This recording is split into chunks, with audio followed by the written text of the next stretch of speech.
Aló. Hola.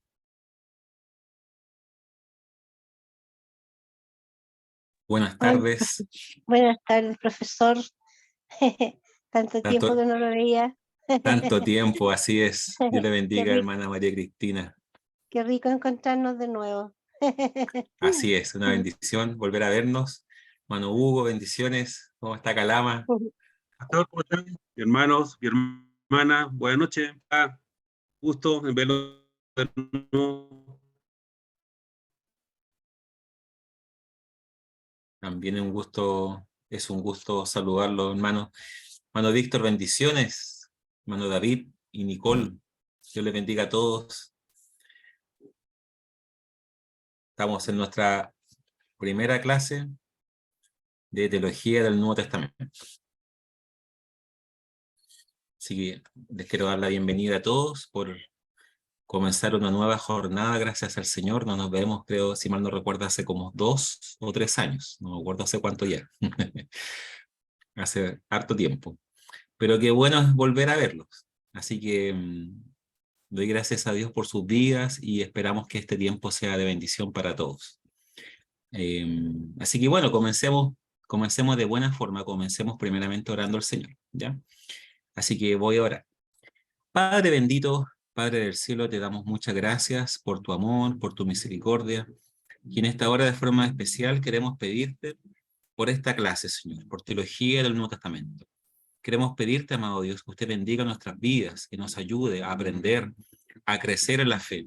Que el estudio de tu palabra, Señor, nos ayude a poder amarte más y servirte mejor, con conocimiento, entendiendo, Señor, a quién servimos y también teniendo herramientas, Señor, para poder interpretar sanamente las Escrituras. Bendiga, Señor, a cada uno de los estudiantes, bendiga sus vidas, sus familias, y, Señor, ayúdele también a cada uno de ellos para poder crecer en este tiempo en su fe. Así que también oramos y pedimos por los que no han llegado o no han podido llegar o no podrán venir.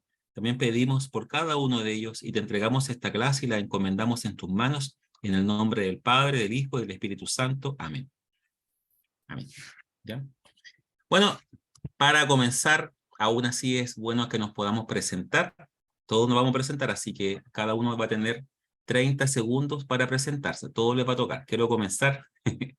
Bueno, soy Daniel Romero, soy el profesor de esta asignatura. Conocí al Señor a los 13 años, hace mucho tiempo ya. Estoy casado, mi esposa se llama Loreto, también una sierva del Señor. Tengo 2 hijos, una niña de 10 y un niño de 8. Y servimos al Señor en Santiago, en una iglesia bautista en la comuna de Recoleta, y también soy profesor del Seminario Teológico Bautista. Estoy, además del bachiller y la licenciatura en teología, estoy terminando la maestría en teología con un seminario en Estados Unidos también, con un convenio con otro seminario. Eh, Así que eso a modo de resumen, a modo de resumen. Así que, ¿quién sigue para que en 30 segundos se pueda presentar para conocernos un poco más? Porque como no los veo hace mucho tiempo, quiero volver a saber un poco más de ustedes.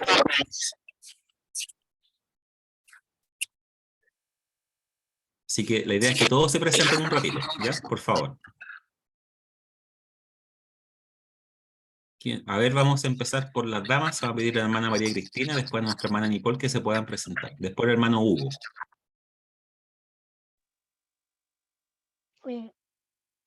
Eh, Profesor, voy a salir y volver a entrar porque escucho muy bajito. Ok, pero nosotros la escuchamos bien. Ya, pero yo casi no escucho. Ah, ok, ya, ¿Ya? ya. Entonces continuamos con Nicole, por favor. Si se puede presentar, por favor. Hola, buenas tardes. Mi nombre es Nicole Alderete. Con varios de los compañeros ya nos conocemos, he venido tomando diferentes ramos este año. Soy del sur de Chile, de la comuna de Fresia, región de los lagos. Llevo en la fe bastante tiempo y contenta de poder participar en estos diferentes cursos que hemos ido tomando durante el transcurso del año. Eso no sé qué más podría contarles. Eso, muchísimas gracias, Nicole, que Dios te bendiga mucho. Amén, gracias. Vamos con el hermano Hugo y después con Víctor Torres. Bueno, mis hermanos, Pastor, gusto en verlo nuevamente en este gran desafío. Bueno, mi nombre es Hugo Chacón, soy de Calama, llevo 20, ya perdí las 25 años en Calama. Contento de poder servir al Señor. Actualmente estoy en la segunda iglesia bautista que se manía Calama. Y contento nuevamente de estar acá, pues. Contento y algunas caras conocidas y a los nuevos también, que es un gran desafío y una bendición de poder conocer más a nuestro Señor y en base al servicio, pues, servir al Señor también, y que es lo importante. Así que muy contento nuevamente de estar en esta clase y que seamos todos también grandemente enriquecidos con todo esto. Así que partiendo también por nuestro profesor, Daniel también, seamos todos bendecidos también en su palabra y en el conocimiento que Él espera de nosotros. Así que contento con esto. Gracias, profesor Daniel. Gracias. Muchas gracias, hermano Hugo. Dios le bendiga allá en las lindas tierras nortinas, ¿ya? A nuestro hermano Víctor y después vamos con David Molina.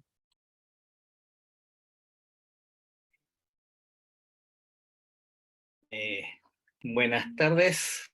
Bueno, mi nombre es Víctor Torres, soy de acá de la ciudad de Villarrica, acá en la región de la Araucanía. Sí, ya llevo ya un tiempo, un tiempo allá acá en el diplomado, va quedando menos ya, cada curso un paso más, y contento aquí de nuevo. Soy de una iglesia de Licanray, la iglesia Los del Camino, la congregación Los del Camino de Licanray. Eso. Amén, hermano Víctor. Por allá estaremos entonces en el verano. Sí, conozco la iglesia de los del Camino, son bautistas, ¿no? Sí, sí, Sí, sí. ves que voy en el verano, me congrego en esa iglesia, así que allá estaremos. Va eh, al camping bautista y sí, justamente así que ahí nos veremos, gracias a Dios, hermano, querido hermano. Así que qué bendición. Amén. Muy bien, vamos entonces con nuestro hermano David Molina y después con Claudio Sotomayor. Eh, no sé si me escucha, profesor. Se escucha bien. Ya. Primero, buenas tardes a todos. Bendiciones para todos. Eh, Igual gusto conocerlo, profesor. Primera vez que estoy en clase con usted. Y soy también de acá de la parte del sur de Chile, específicamente en Puerto Montt. Así que llevo poquito tiempo en lo que en los cursos que estamos tomando, así que un privilegio poder compartir con los compañeros, con cada uno de ellos, y poder en esta sección poder aprender. Ese es nuestro deseo, o sea, mi deseo personal es poder aprender cada día. Así que eso podría ser de un gusto y bendiciones para todos. Gracias, querido hermano David, que el Señor le bendiga mucho en este tiempo de aprendizaje de la palabra de Dios. Y si a mitad de mes de enero estoy en Licanray, a fin de enero estoy en Puerto Montt. Así que qué bendición. Así que muy lindo el sur de Chile, muy lindo el sur. Bueno, toda la zona, todo Chile es bonito. Conozco la Arica, Punta Arenas, es muy lindo todo. Así que damos gracias a Dios por eso también. Vamos con Claudio Sotomayor y después con Moisés Luna.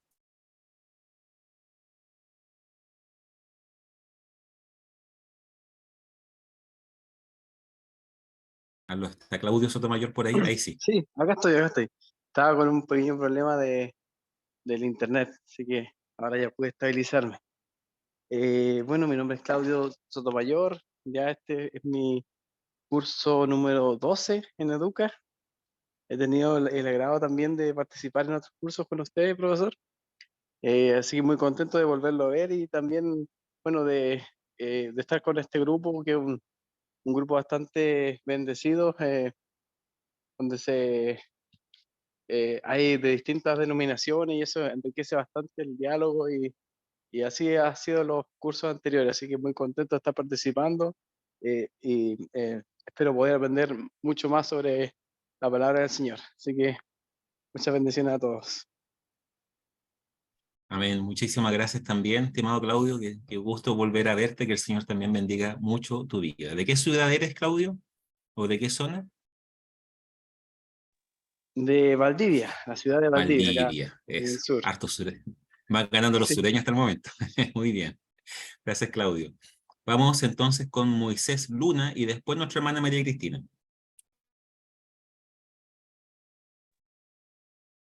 Hola, pastor, ¿cómo están? Saludos a todos.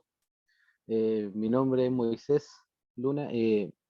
Soy de la ciudad de Coyipulli, oriundo de Coronel. Actualmente estoy ahora en San José de la Mariquina trabajando,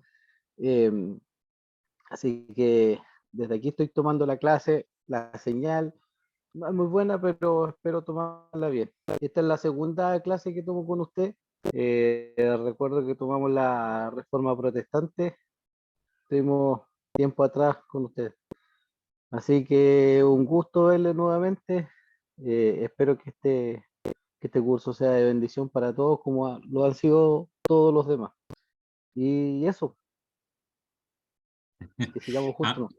amén. Muchas gracias, hermano Moisés, que también que el Señor le bendiga mucho allá en esas lindas tierras sureñas, así que el Señor también le sea usando en todo. Amén. Damos gracias a Dios por su vida.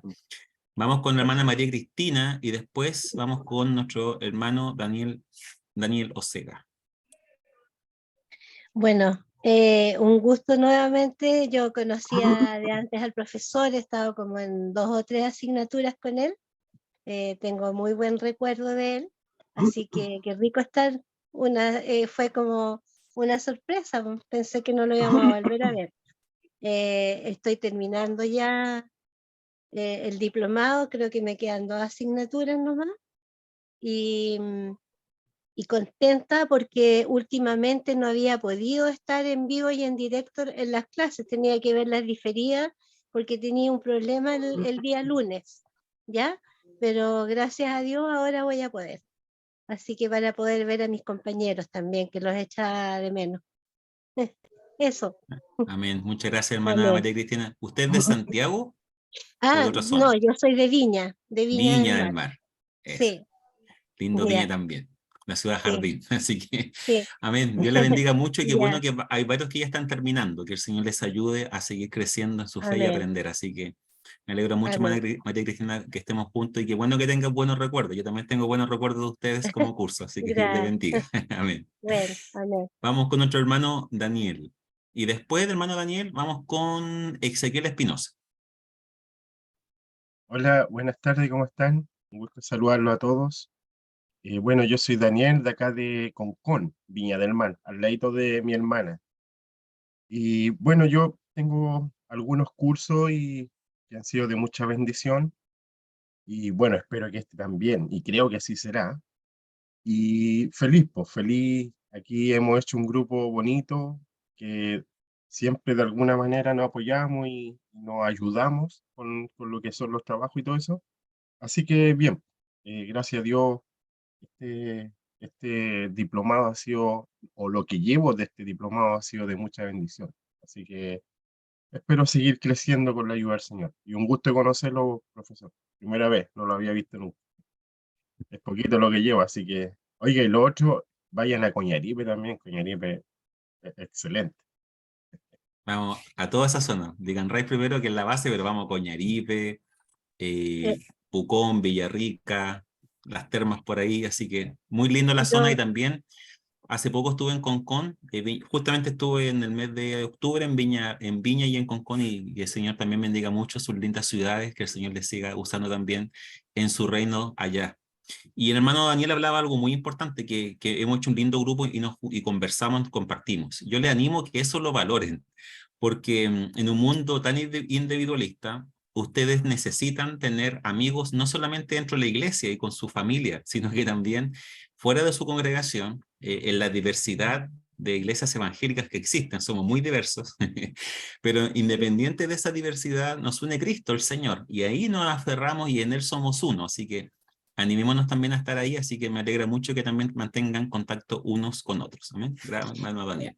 profesor, Vamos ahora, yo ¿sí? puedo decir una cosita, es que yo intenté cuando formaron el grupo de WhatsApp, intenté unirme a ellos, pero nunca me resultó. Así que no, ahí estoy solita todavía. Eso. Ahí espero que los que sean los administradores la puedan agregar. Ahí se ponen de acuerdo. Bueno, Ya. ya, Muy lista, bien. gracias. Mano Ezequiel, Hola a todos, qué bendición poder verle. no se Luego, escucha o se escucha muy bajito. a ver, ¿y ahora? ¿Se me escucha ahí? Algo se escucha, pero se escucha bajito. Uy, será que tuve un problema aquí con el micrófono. A ver, me parece que Ahí me deben escuchar, ¿o no? Escucho muy bajito, pero escucho. Escucha, se escucha despacito, ¿no? Bueno, decirle que me siento muy agradecido de poder estar acá. Soy de acá de la ciudad de Curicó y me da una bendición poder, muy grande poder estar con ustedes. Es el tercer módulo que usted me hace, me hizo introducción a la Biblia, me hizo el módulo de la Reforma Protestante, y ahora más este módulo del Nuevo Testamento, y de verdad que me bendice mucho. Los que me conocen saben que no me gusta mucho la historia, entonces no digo que los otros ramos no son importantes, porque todo lo que se nos hace importante, pero la historia es algo que de verdad me apasiona mucho, y todas las veces que usted me ha hecho clases como recuperaron mi expectativa, así que yo he quedado muy conforme cuando converso con los chiquillos de la iglesia. Yo soy de la Iglesia Pentecostal de Chile, trabajo con los jóvenes en el área de evangelismo, en capacitación, que he trabajado en la juventud. Muchos me han preguntado dónde estoy estudiando, y de verdad que Educa también ha superado mi expectativa. De verdad que siento que ha sido un proceso muy enriquecedor, ha pasado muy rápido el tiempo. Yo me entretengo mucho leyendo, ya voy en el módulo número 11. Debería ser más módulos porque después lo voy a echar de más, porque de verdad que ha sido muy gratificante poder estudiar acá, y agradecido de poder estudiar historia, que es algo que me apasiona mucho. Así que bien, dispuesto ahí a poder aprender más y para ponerlo siempre a la orden y en la hora del Señor. Así que eso, mi hermano. Amén. Nos alegramos mucho, estimado hermano, y que el Señor bendiga mucho su vida y que este tiempo sea de mucho aprendizaje y crecimiento en el Señor, en todo aspecto. Amén. Damos gracias a Dios. Creo que nos va quedando solamente Cristian, si saco bien las cuentas, ¿no? Así que escuchemos a Cristian. Ya, me Hola. conecté al último, así que supongo que es una presentación. Así es. Presentar brevemente. Sí, exactamente. Ya, Cristian de La Ligua, no sé si se conoce, no es una ciudad muy conocida, acá de la Muy quinta bonito. región. Lo que más se conoce son los dulces y los chalecos. Creo que es mi séptimo o sexto curso. Y expectante también, como decía algún hermano por ahí, y tratar de sacarle el mayor provecho a estos cursos que podemos hacer gracias a la gracia de Dios, que podemos estar aquí, podemos aprender, podemos adquirir conocimiento y poder usarlo, poder ponerlo en práctica. Así que muy agradecido de la oportunidad que Dios nos entrega, muy agradecido de usted, profesor, de la disponibilidad que tiene, todos los profesores que por lo menos yo he podido estar, han sido siempre bien dispuestos, y ha sido una experiencia muy enriquecedora en ese sentido, de poder conocer a otros hermanos de otras congregaciones, poder escucharlos también hablar, por ejemplo, cuando cuentan sus testimonios, dónde están. También ha sido muy enriquecedor porque nosotros tenemos, bueno, yo tengo mi congregación, y es como muy local, muy ensimismado en ellos mismos. No, quizás use mal la palabra, pero somos nosotros nomás. Entonces ir conociendo otra experiencia, otro mover, ¿cierto? Ha sido muy enriquecedor, y muy agradecido de Dios por esta experiencia, y esperar que podamos continuar y animar a los hermanos. Me gusta animar, yo también en la congregación invito a otros, hasta ahora nadie más se ha unido, pero me gusta que podamos estudiar, podamos aprender, podamos adquirir conocimiento, y eso, muy agradecido. Gracias, estimado hermano Cristian. ¿Cuál es su apellido? Cortés. Cortés, muy bien. Damos gracias a Dios, que Dios bendiga La Ligua y la zona que es Catapilco, Papudo, si mal no recuerdo. Petorca. Petorca, bueno, toda esa zona. Así que el Señor les bendiga mucho y que el Señor siga haciendo su buena obra. Así que ya oramos, nos presentamos, así que nos vamos directo al programa de clases que está en el aula virtual. Esto ya está en el aula virtual, no es que estamos inventando nada acá, ¿ya? Así que voy a andar un poco acá. Ya, ahí está.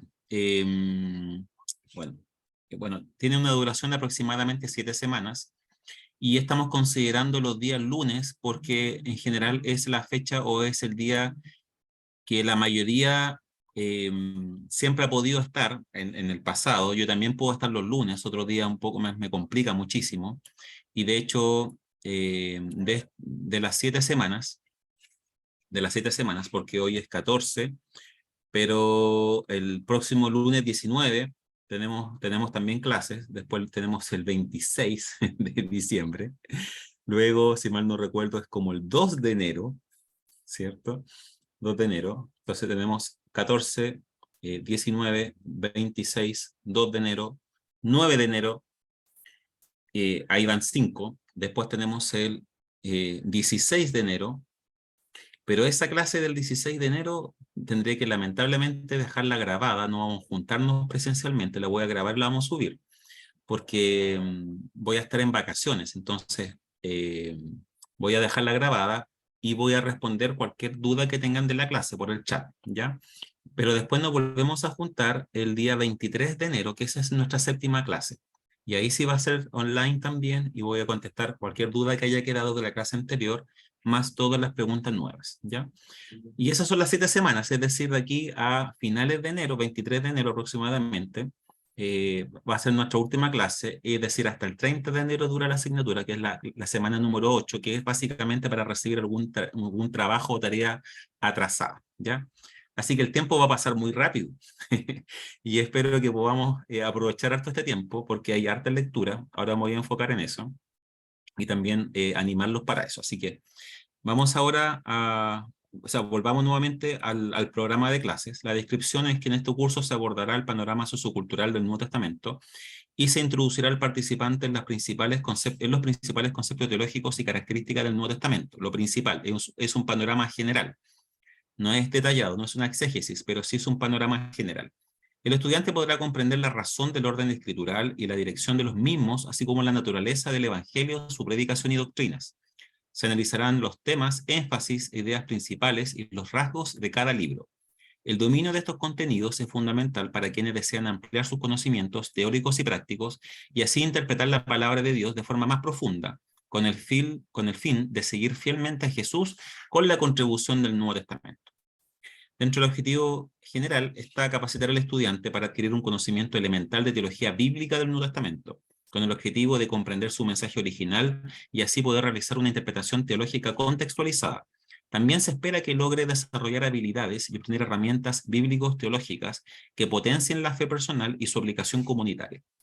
Dentro de los objetivos específicos está que, primero, adquirir conocimientos teóricos y prácticos teológicos desde el campo de la teología bíblica del Nuevo Testamento. En segundo lugar, analizar el contenido de cada libro nuevo testamentario, identificando las características de cada uno. En tercer lugar, reflexionar sobre el pensamiento teológico del Nuevo Testamento. En cuarto lugar, descubrir el valor de la teología del Nuevo Testamento para fines misionales, pastorales y didácticos en la comunidad de fe del estudiante, en lo personal y referente a su prójimo. En cuanto a referencias bibliográficas, vamos a ocupar principalmente un texto que es un clásico del año 2002, ya lleva 20 años en el mercado, de George Ladd. Es un texto muy completo y en muchos seminarios también lo conocen y lo usan. Es Teología del Nuevo Testamento. Así que ahí van a poder acceder a él. Y es un libro, insisto, que es el libro base de nuestra asignatura. Sin embargo, independiente de eso, hay bibliografía complementaria, desde algunos textos para aprender palabras griegas, textos de la Sociedad Bíblica Unida, o temáticas también del Antiguo o Nuevo Testamento que los unen, textos de CLIE, panoramas generales, introducción. Este también es interesante, Donald Carson, Introducción al Nuevo Testamento. Y me quiero detener un poco en este, porque este es también, yo diría que luego de Ladd es el segundo libro que puede hacer una gran contribución a sus vidas en cuanto a la teología del Nuevo Testamento. Aquí está, se lo muestro en la pantalla. Bueno, hay distintos formatos, pero se llama Teología del Nuevo Testamento. Perdón, no, Childs es un clásico, pero no era de Childs, este es de Marshall, que también está más abajo en el programa, ¿ya? Así que este es el texto de Marshall, Teología del Nuevo Testamento, que este libro es que tanto el texto de Childs, el texto de Marshall y el texto de Ladd son 3 libros que son ¿Está muteado, bastante... profesor? ¿Muteado?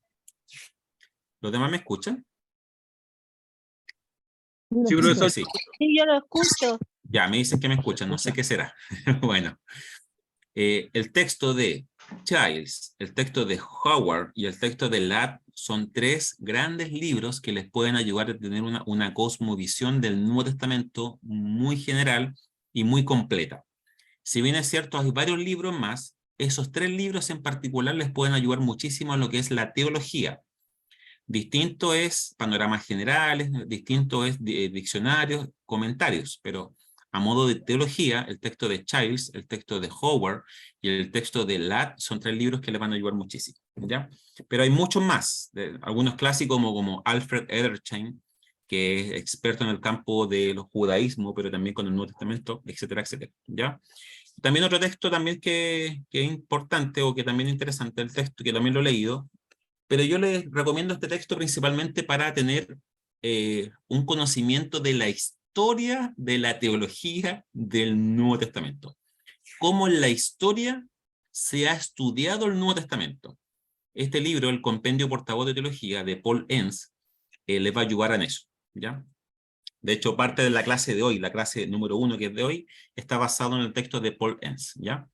Así que hay muchísimos libros, así que ustedes ahí tienen una amplia cantidad de información a la cual pueden acceder posteriormente. Siempre el estudiante dice que después en vacaciones leo más, y no sé si lo hacen, pero si lo hacen, los felicito. Bueno, vamos entonces con las lecciones mismas, las clases mismas, y aquí viene la siguiente sección. Hoy tenemos el módulo 1, Introducción y Teología de los Sinópticos, que está dividida en dos clases. Número 1, Introducción a la Teología Bíblica. Y número 2, Teología de los Sinópticos, Juan y de Hechos, ¿ya? Respecto al objetivo de hoy es comprender el mensaje teológico y doctrinal de los evangelios sinópticos, del Evangelio de Juan y de Hechos de los Apóstoles. Y actividades para, bueno, perdón, me salto a lecturas obligatorias. En la lectura hay que leer el texto de Ladd, fíjense. El texto de Ladd vamos a leer y hay que leer 16, bueno, perdón, a ver, que se me apareció algo aquí en la pantalla.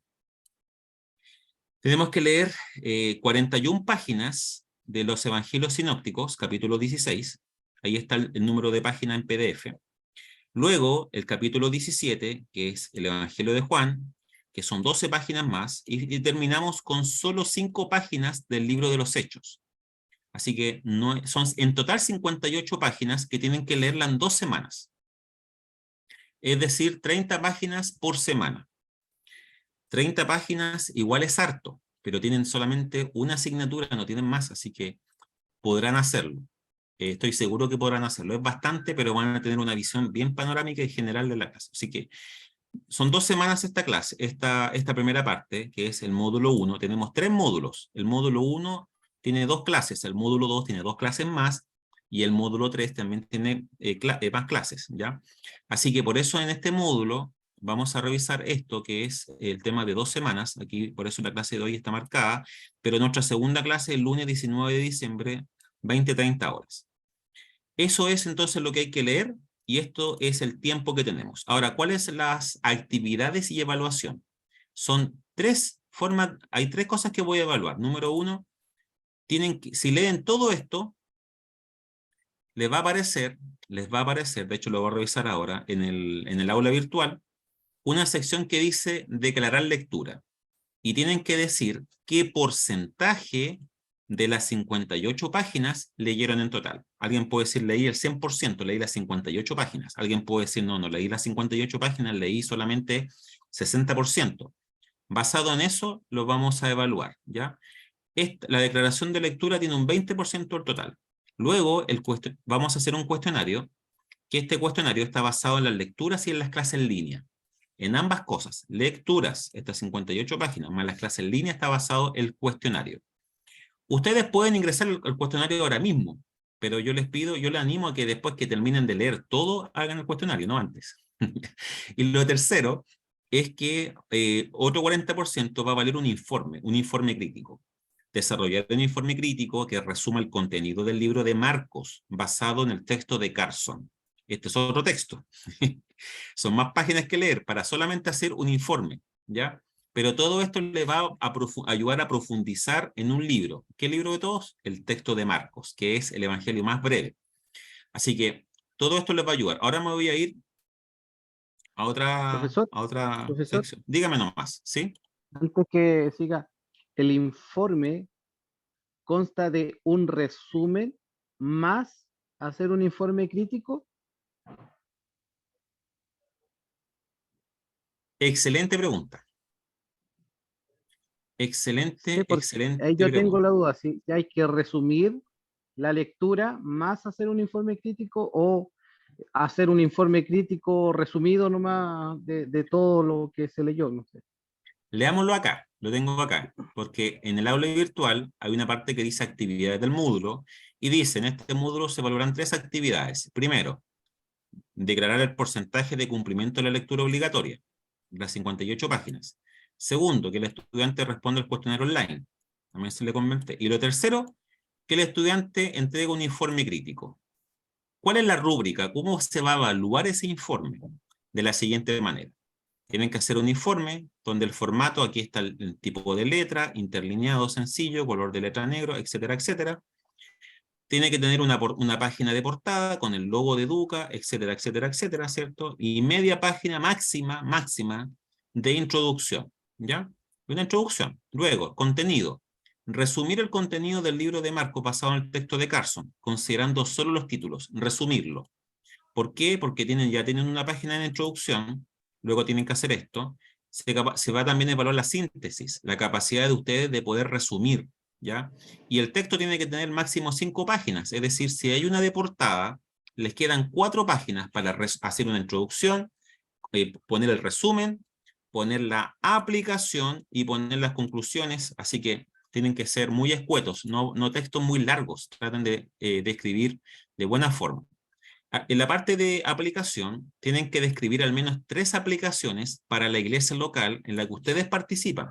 ¿De qué me sirve lo que aprendo en el texto de Carson para mi propia iglesia local? Tienen que por lo menos escribir 3 aplicaciones. Ustedes verán en qué área, el área pastoral, el área congregacional de comunión, en el evangelismo, a donde ustedes quieran, pero tienen que describir 3 aplicaciones, ¿ya? Aplicar, porque si aprendemos y no sabemos aplicar, no nos sirve de mucho el conocimiento.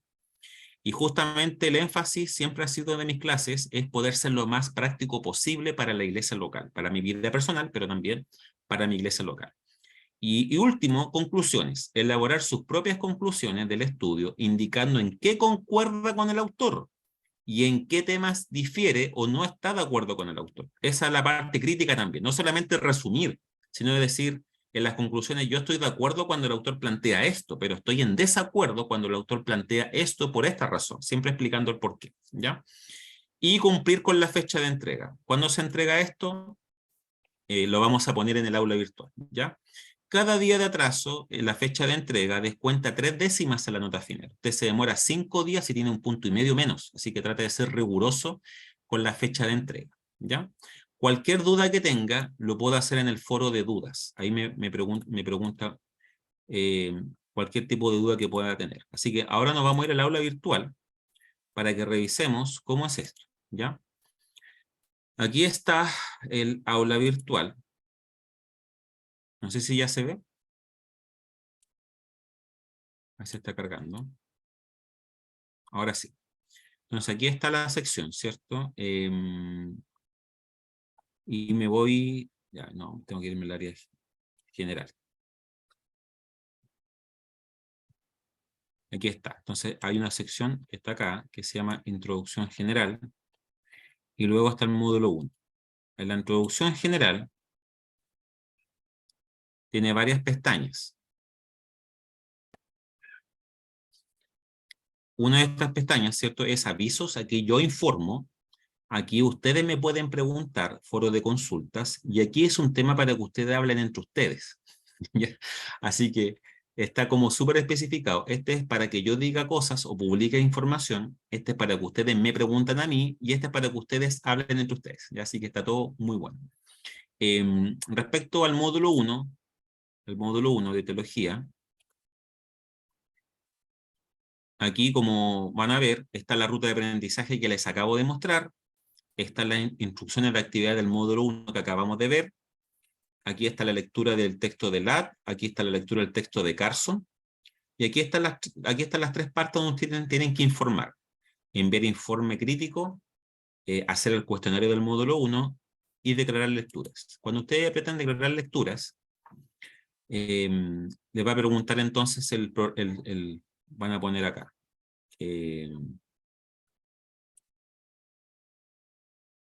Les va a preguntar. Favor, declara en base a porcentaje el avance que tuvo en la lectura del módulo. Entonces poner, ¿qué porcentaje hizo? ¿Un 80%? ¿Un 90%? ¿100%? Etc. Ustedes verán, ¿ya? Así que puse 80%. Entonces la idea es que ustedes puedan de esa forma informar cómo van avanzando. Nos vemos igual en todo caso la próxima semana. Casi siempre las fechas de entrega las voy a poner los domingos a última hora antes de que empiece la clase del día lunes siguiente. ¿Ya? Entonces, el lunes 19 tenemos clases. Por tanto, la fecha máxima de entrega de todo lo que corresponde al módulo 1 va a ser el lindo día 25 de diciembre, el domingo a última hora. 11:59 de la noche, ¿ya? Así que, feliz Navidad. Así que el Señor les ayude a hacer las cosas antes de tiempo para que en esas fechas estén tranquilos, sin estrés y disfruten del nacimiento o de recordar el nacimiento de nuestro Señor Jesús, ¿ya? Y así lo vamos a hacer con todos los módulos, siempre el último día, a la última fecha y hora, etcétera, etcétera, ¿ya? La pregunta del cuestionario se puede hacer con libro en mano, ¿ya? En este caso, hay casos y casos, pero en este caso del módulo 1 pueden hacer el cuestionario con libro en mano, porque se puede hacer, ¿ya? Hay otras pruebas que van a tener más adelante que no, es distinto, pero en este primer cuestionario lo pueden hacer con libro en mano, ¿ya? Así que bueno, antes de empezar la clase misma, todo esto ha sido una introducción, ¿verdad? De cómo vamos a evaluar, etcétera. ¿Alguien tiene alguna pregunta, algún comentario? Sí, yo, profesor, una consulta. ¿Sí? ¿Me escucha bien, cierto? ¿No? Escucho bajito, pero escucho. ¿Ahí sí? Sí. No, solamente me extraña, ¿por qué razón se va a hacer el cuestionario con el libro en mano? ¿A qué se debe? ¿Me podría explicar, por favor? Que me extraña, pero bueno, no digo. No, a ver, en este caso, más que evaluar memoria, evaluar comprensión de lectura y cómo usted entiende el texto. Por eso, cuestionarios de otros módulos van a ser ya de memoria y tiene su complejidad, pero en este caso no. Más que la memoria, me interesan cómo ustedes interpretan ese texto. ¿Ya? Por esa razón es así, ¿ya? Así que no se confíen porque el libro en mano con todos los documentos en mano va a ser más fácil. Para nada, a veces es más difícil, ¿ya? Así que no se confíen. Ya, muy bien. Bueno, entonces no habiendo otra pregunta, vamos a comenzar con la clase propiamente tal. Denme un segundito Sí. para... Diga nomás. ¿Eso tienen diferentes niveles de porcentaje a la hora de evaluar y sobrellevar el módulo? Por ejemplo, Buena el pregunta. cuestionario. Bueno, yo les mostré recién que el cuestionario y el informe crítico valen 40% cada uno y la declaración de lectura vale 20%. Ahí tienen el 100%. Pero el módulo 1, el módulo 2 y el módulo 3 se dividen después el 100% de la clase total. ¿Ya? Así que vamos a sacar un porcentaje por el módulo 1, después otro porcentaje, vale un 33,3% el módulo 1, y lo mismo los otros dos módulos, ¿ya? En todos los módulos hay lecturas más una o dos actividades extras. La lectura la estamos dando por hecho, porque sin lectura no hay nada. Y la lectura es la base de todo, así que hay que entender que hay que leer, ¿ya? Así que eso es lo que puedo comentar respecto a ese tema, ¿ya? Así que ahora espero compartir pantalla para poder empezar la clase del día de hoy.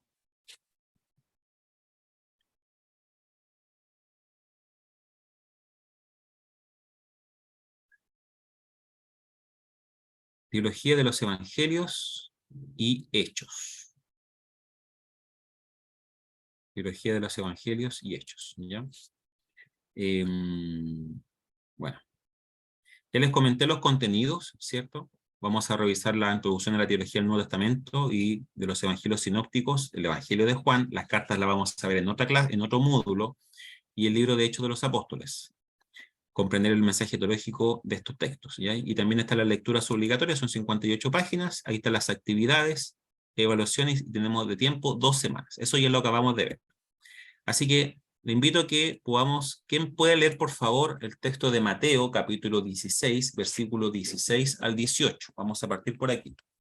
Mateo, capítulo 16, versículos 16 al 18. ¿Quién lo puede leer por favor?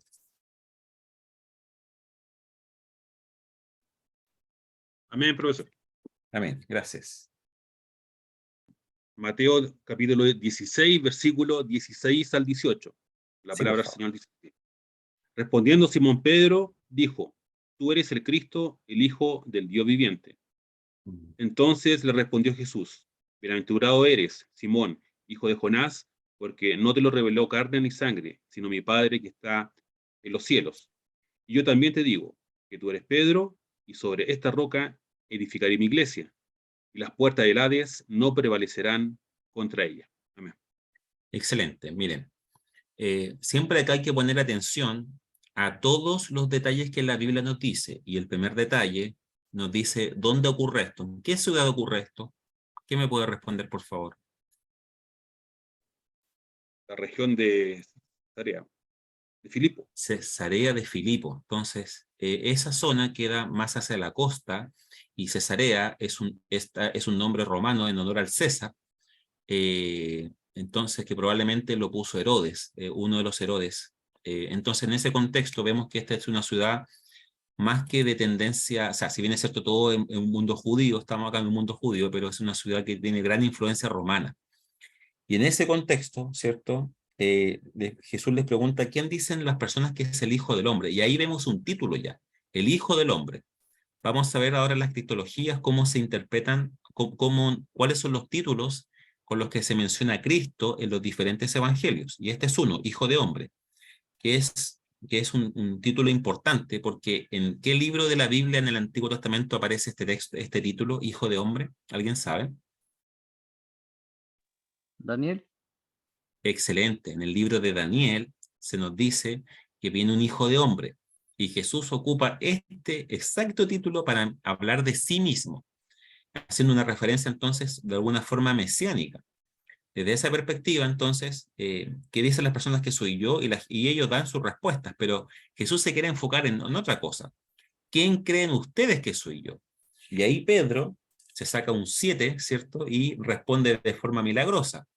Tú eres el Cristo, tú eres el Mesías, porque Mesías es una palabra judía, viene de Mesías, ¿verdad? Hebreo, pero Cristo o Christos es una palabra griega que también significa lo mismo, ¿verdad? El ungido, el especial, el seleccionado para una función clave.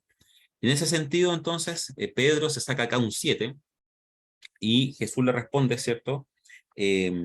Bienaventurado, que esa palabra también aparece muchas veces en la Biblia, porque no te lo reveló carne ni sangre, sino mi Padre. Como el Padre Celestial ya está obrando la vida de los discípulos, aunque Cristo todavía no asciende a los cielos.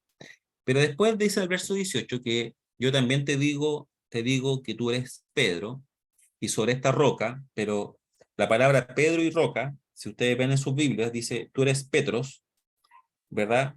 Pero sobre esta Petra edificaré mi iglesia. Hay un juego de palabras, que básicamente lo que quiere apuntar es que la pregunta es, ¿sobre qué va a estar la iglesia? ¿Sobre qué se va a edificar la iglesia?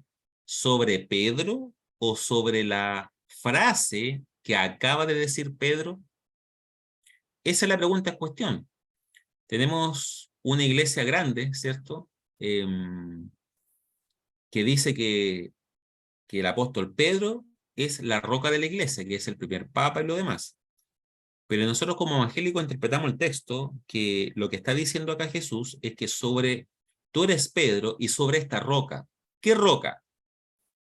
¿Pedro es la roca? No, Pedro no es la roca. ¿Cómo sabemos que Pedro no es la roca? Número uno, porque ¿cómo Dios va a poner la roca en una persona? Número dos, porque Pedro, en las cartas de Pedro, dice que él no es la roca. Pedro dice en su carta, busquen primera de Pedro, dice que él no es la roca. Y en tercer lugar, porque cuando usted sigue leyendo el versículo 21 hacia abajo, en un momento Jesús dice que va a morir y Pedro le dice, Señor, piénsalo bien. Y Jesús le dice, aléjate o apártate de mí, Satanás.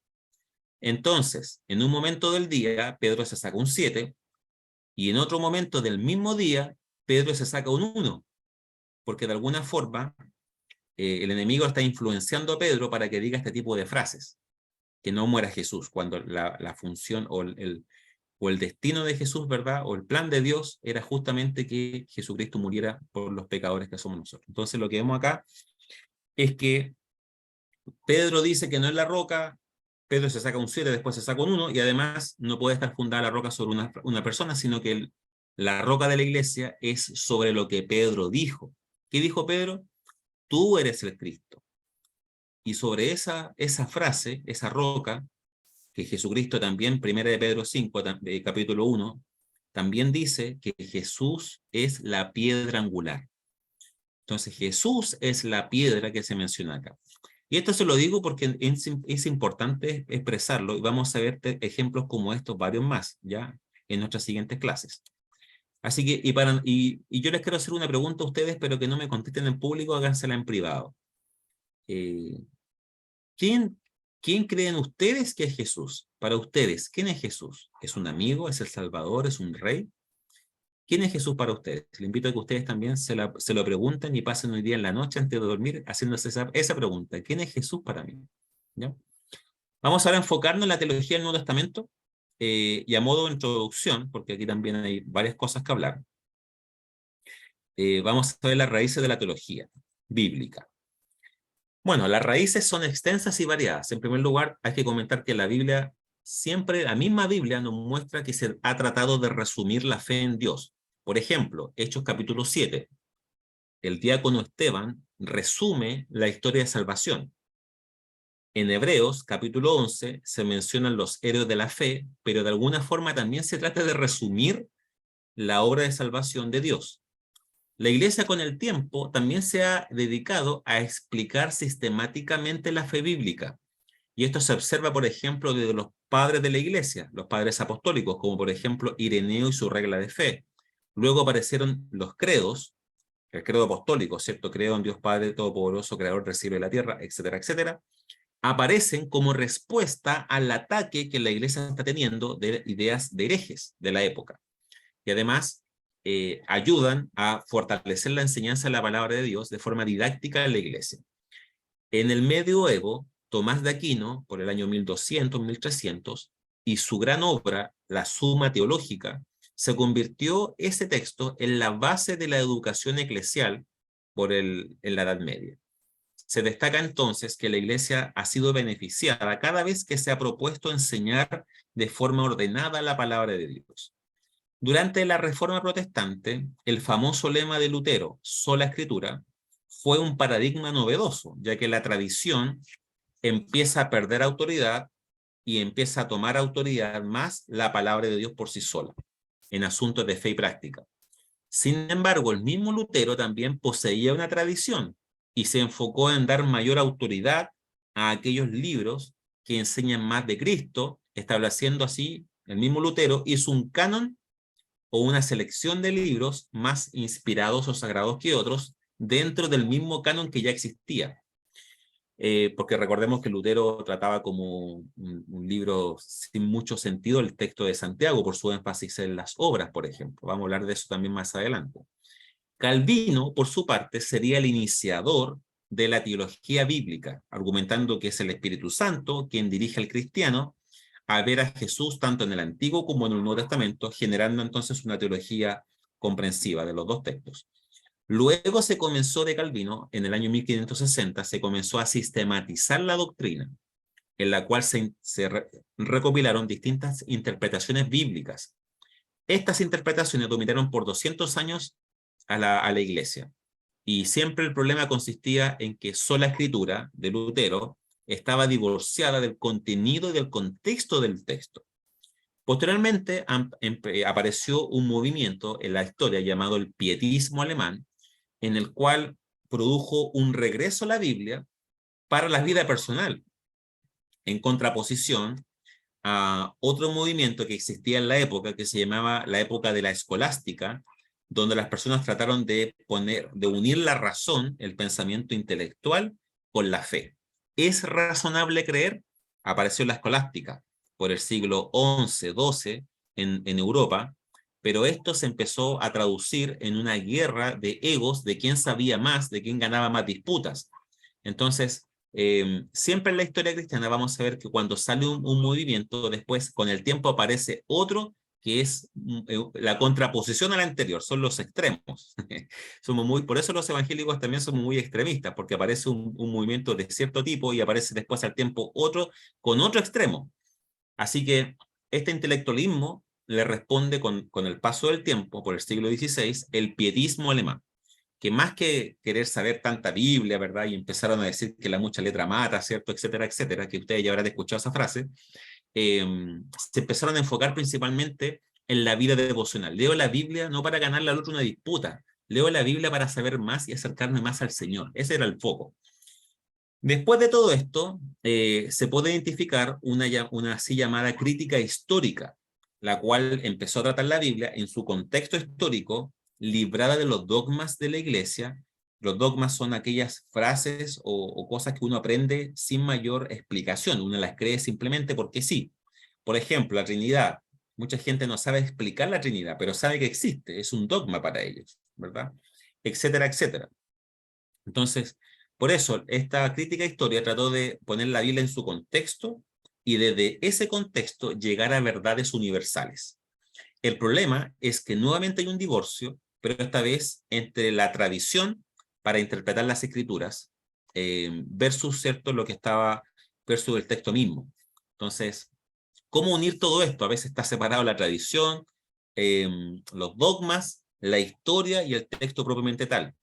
Finalmente se llega a discusiones en el año 1700, en los cuales predominaban las ideas más racionalistas y sus opositores, que son los deístas. Siempre cuando hay un movimiento nace el otro extremista. Y ahí entonces vamos a un hombre llamado J.P. Gabler, ¿ya? Que él tiene una función importante en la historia de la teología bíblica. Gabler fue un cristiano racionalista que pensaba que se debía creer sin los dogmas que la iglesia había construido en la historia, considerando entonces establecer una claridad metodológica en la búsqueda del origen y contexto histórico de los escritores bíblicos. Y desde esa base, desde el origen, desde el contexto histórico, desde ahí hacer teología. Comenzó entonces haciendo una distinción entre teología bíblica, que es una disciplina histórica, y la teología dogmática, que es más didáctica, porque tratan de decirnos frases para aprendernos como más de memoria, más práctico, más para la enseñanza. Por lo tanto, para Gabler, el problema se originó en mezclar la religión, que es transparente y muy sencilla, con la teología, que es algo más subjetivo y variable. Por lo tanto, Gabler se dedicó a exponer diversos pasos exegéticos para tratar debidamente la Biblia como una disciplina histórica. Es decir, recordemos que estamos ya en una época importante, ¿cierto? 1700, por ahí, 1600, 1700 en adelante, donde cada vez la iglesia estaba siendo más cuestionada desde el punto de vista de la razón y la ilustración está tomando lugar. Entonces, él es un cristiano que ama al Señor, al igual que muchos también científicos cristianos, pero entienden que tienen que hacer aportes desde las ciencias. Y él entonces trató de darle una forma, una estructura científica al estudio de la Biblia, lo cual es bueno, si es que no perdemos de foco también el énfasis en lo devocional, en lo personal. Así que, ¿qué hacer entonces?, dijo él. Bueno, lo primero que hay que hacer es confeccionar una base de datos para encontrar desde la Biblia el contexto histórico, desde donde se deben extraer las enseñanzas universales e inmutables de Dios. Esto entonces es para evitar errores, como por ejemplo, ¿cuál sería un error? Leer la Biblia desde los credos. como la Biblia, como el credo dice, creo en Dios Padre Todopoderoso, creador del cielo y la tierra, desde ahí parto mi fe, no dice Gabler. No, hay que partir de la Biblia, y desde la Biblia tener el filtro para ver si los credos u otras cosas realmente tienen sustento bíblico o no. Otra forma también, otro error común que había, era desde el literalismo bíblico. Leer la Biblia sacando frases sin explicar el contexto. Por ejemplo, la mucha letra mata. Si no explicamos el contexto de ese lugar donde se dijo eso, de la época, de la relación hombre-mujer, etcétera, etcétera, uno puede pensar que cualquier tipo de conocimiento nos va a llevar a matar la fe o el espíritu o lo que sea, como también ustedes lo habrán escuchado en algunas de iglesias actualmente. Porque ser literalista no significa ser más bíblico necesariamente, sino que si no respetamos el contexto, podemos caer en el error del literalismo bíblico descontextualizado. Y otro error también es el racionalismo, que inserta pensar que mi propia idea, mi propia forma de interpretar el texto es la que manda el texto o es la interpretación sana. Razón de eso es que muchas denominaciones se han formado pensando que su interpretación es la única válida y que existe. Entonces, por eso, 3 errores. Leer la Biblia desde los credos, leer la Biblia desde el literalismo bíblico o leer la Biblia desde el racionalismo. Bueno, ¿qué cosas se ha dicho contra Gabler, por ejemplo? Porque no puede ser todo perfecto, ¿cierto? Hizo un aporte, pero no todo es perfecto. Bueno, se ha dicho que siempre existirán dogmas en aquel que anda en búsqueda de la verdad. Nadie es capaz de separar la dogmática de una disciplina descriptiva histórica. No es posible acceder a través de una mirada histórica a algo universal y que la misma iglesia primitiva era plural en sus teologías. Es decir, la iglesia que está en el libro de Mateo, o esa comunidad de fe que estaba con el libro de Mateo, es un poco distinto, tiene distintos énfasis, por ejemplo, a una iglesia de Corinto que está llena de problemas. O vámonos a una iglesia de Éfeso que tiene otras necesidades, otras temáticas, o una carta como, por ejemplo, a los cristianos perseguidos, como en Pedro, por ejemplo, las cartas de Pedro. O para qué decir Santiago, énfasis en las obras, no sé. Cada libro de la Biblia tiene distintos enfoques. Entonces, la teología o la forma de interpretar las cosas de Dios de cada libro tiene sus énfasis, y eso hay que reconocerlo. No podemos pensar que, si bien es cierto, la Biblia tiene un hilo conductor, que es la gloria de Dios, la salvación del ser humano, ¿cierto? La redención del ser humano y restaurar esa relación, no podemos negar que también al mismo tiempo hay muchas diferencias entre un texto y otro. ¿Por qué se necesita entonces teología bíblica? Bueno, varias razones. Uno, que el ortodoxo no puede ver más allá de sus propios credos.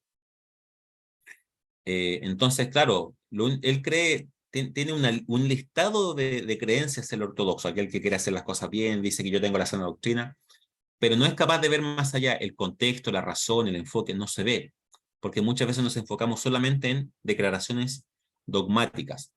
También se necesita porque el ignorante, biblicista pietista, ¿verdad? Es que lee la Biblia solamente para él y para mí, ¿cierto?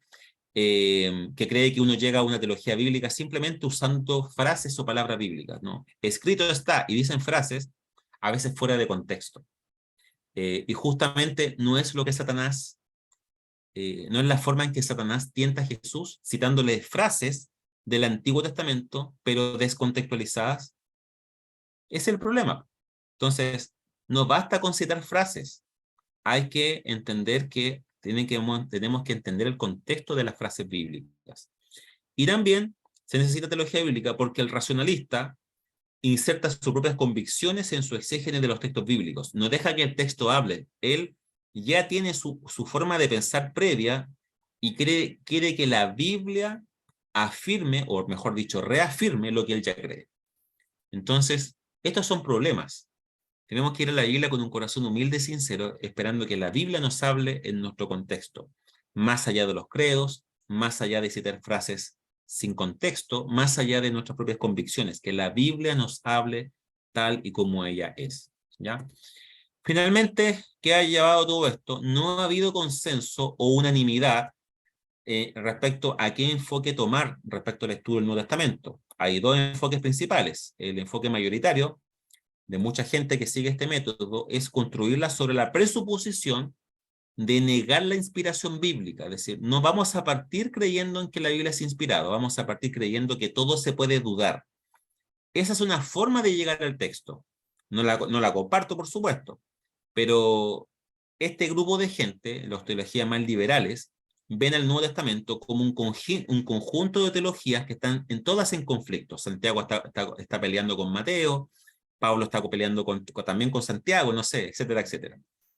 Pero los escritores conservadores, los teólogos conservadores, han desafiado esta oposición y han construido una teología del Nuevo Testamento basándose en que sí hay inspiración y hay unidad de las escrituras. Más allá de las diferencias que pueden haber, también hay que reconocer la unidad que hay y la inspiración de Dios de por medio. Entonces, nosotros en nuestra clase vamos a partir desde aquí. Algunas presuposiciones. Que la teología del Nuevo Testamento es una interpretación de los documentos del Nuevo Testamento en vista de la historia canónica. ¿Por qué? En vista de esta definición, hay que asumir una conexión entre el Antiguo y Nuevo Testamento como una Biblia cristiana. No podemos pensar que son dos libros distintos o que el Dios del Antiguo es distinto al Dios del Nuevo. Hay algunos que sí piensan, pero nosotros creemos que no. Nuestra teología seguirá el orden canónico. Y de hecho, por eso nos estamos enfocando ahora en los evangelios, luego viene el libro de Hechos, luego vienen las cartas paulinas, epístolas universales y terminamos con Apocalipsis. Vamos a seguir en nuestro estudio de esta clase el orden canónico, porque por algo existe o por algo se puso primero los evangelios, luego el libro de Hechos, etcétera, etcétera. El orden de los libros tiene un propósito, por lo tanto, eso será lo más importante para nuestra discusión. Childs, en el texto de Childs, que se los puedo mandar también, a ver, puedo tratar de subirlo al aula virtual, o creo que ya está en el aula virtual, hay una sección que dice la cronología. Si ponemos los textos de forma cronológica, vamos a perder la importancia del canon. Marcos nos va a quedar antes de alguna carta paulina, Mateo después, va a ser muy desordenado el texto si fuera cronológicamente hablando. Ustedes saben que ya salió hace mucho tiempo atrás la Biblia cronológica, está bien, pero independiente de eso, si tenemos un canon, si cuando se definieron los libros de la Biblia inspirados por Dios para el Nuevo Testamento se puso en ese orden, es porque existía una razón quizás dogmática, quizás didáctica, pero por algo se puso ese orden para que pudiéramos apreciar los textos en tu contexto y en el contexto canónico. Por ejemplo, ¿por qué Marcos está después de Mateo? Si Marcos fue escrito primero, más corto. ¿Cuántos capítulos tiene Marcos? ¿Alguien sabe? Le hago pregunta ahora.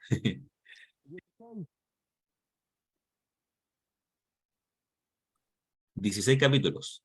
¿Cuántos capítulos tiene Mateo? Esa es la más fácil. 28. ¿Alguien sabe? 28. 28. ¿Cuántos capítulos tiene el libro de Lucas?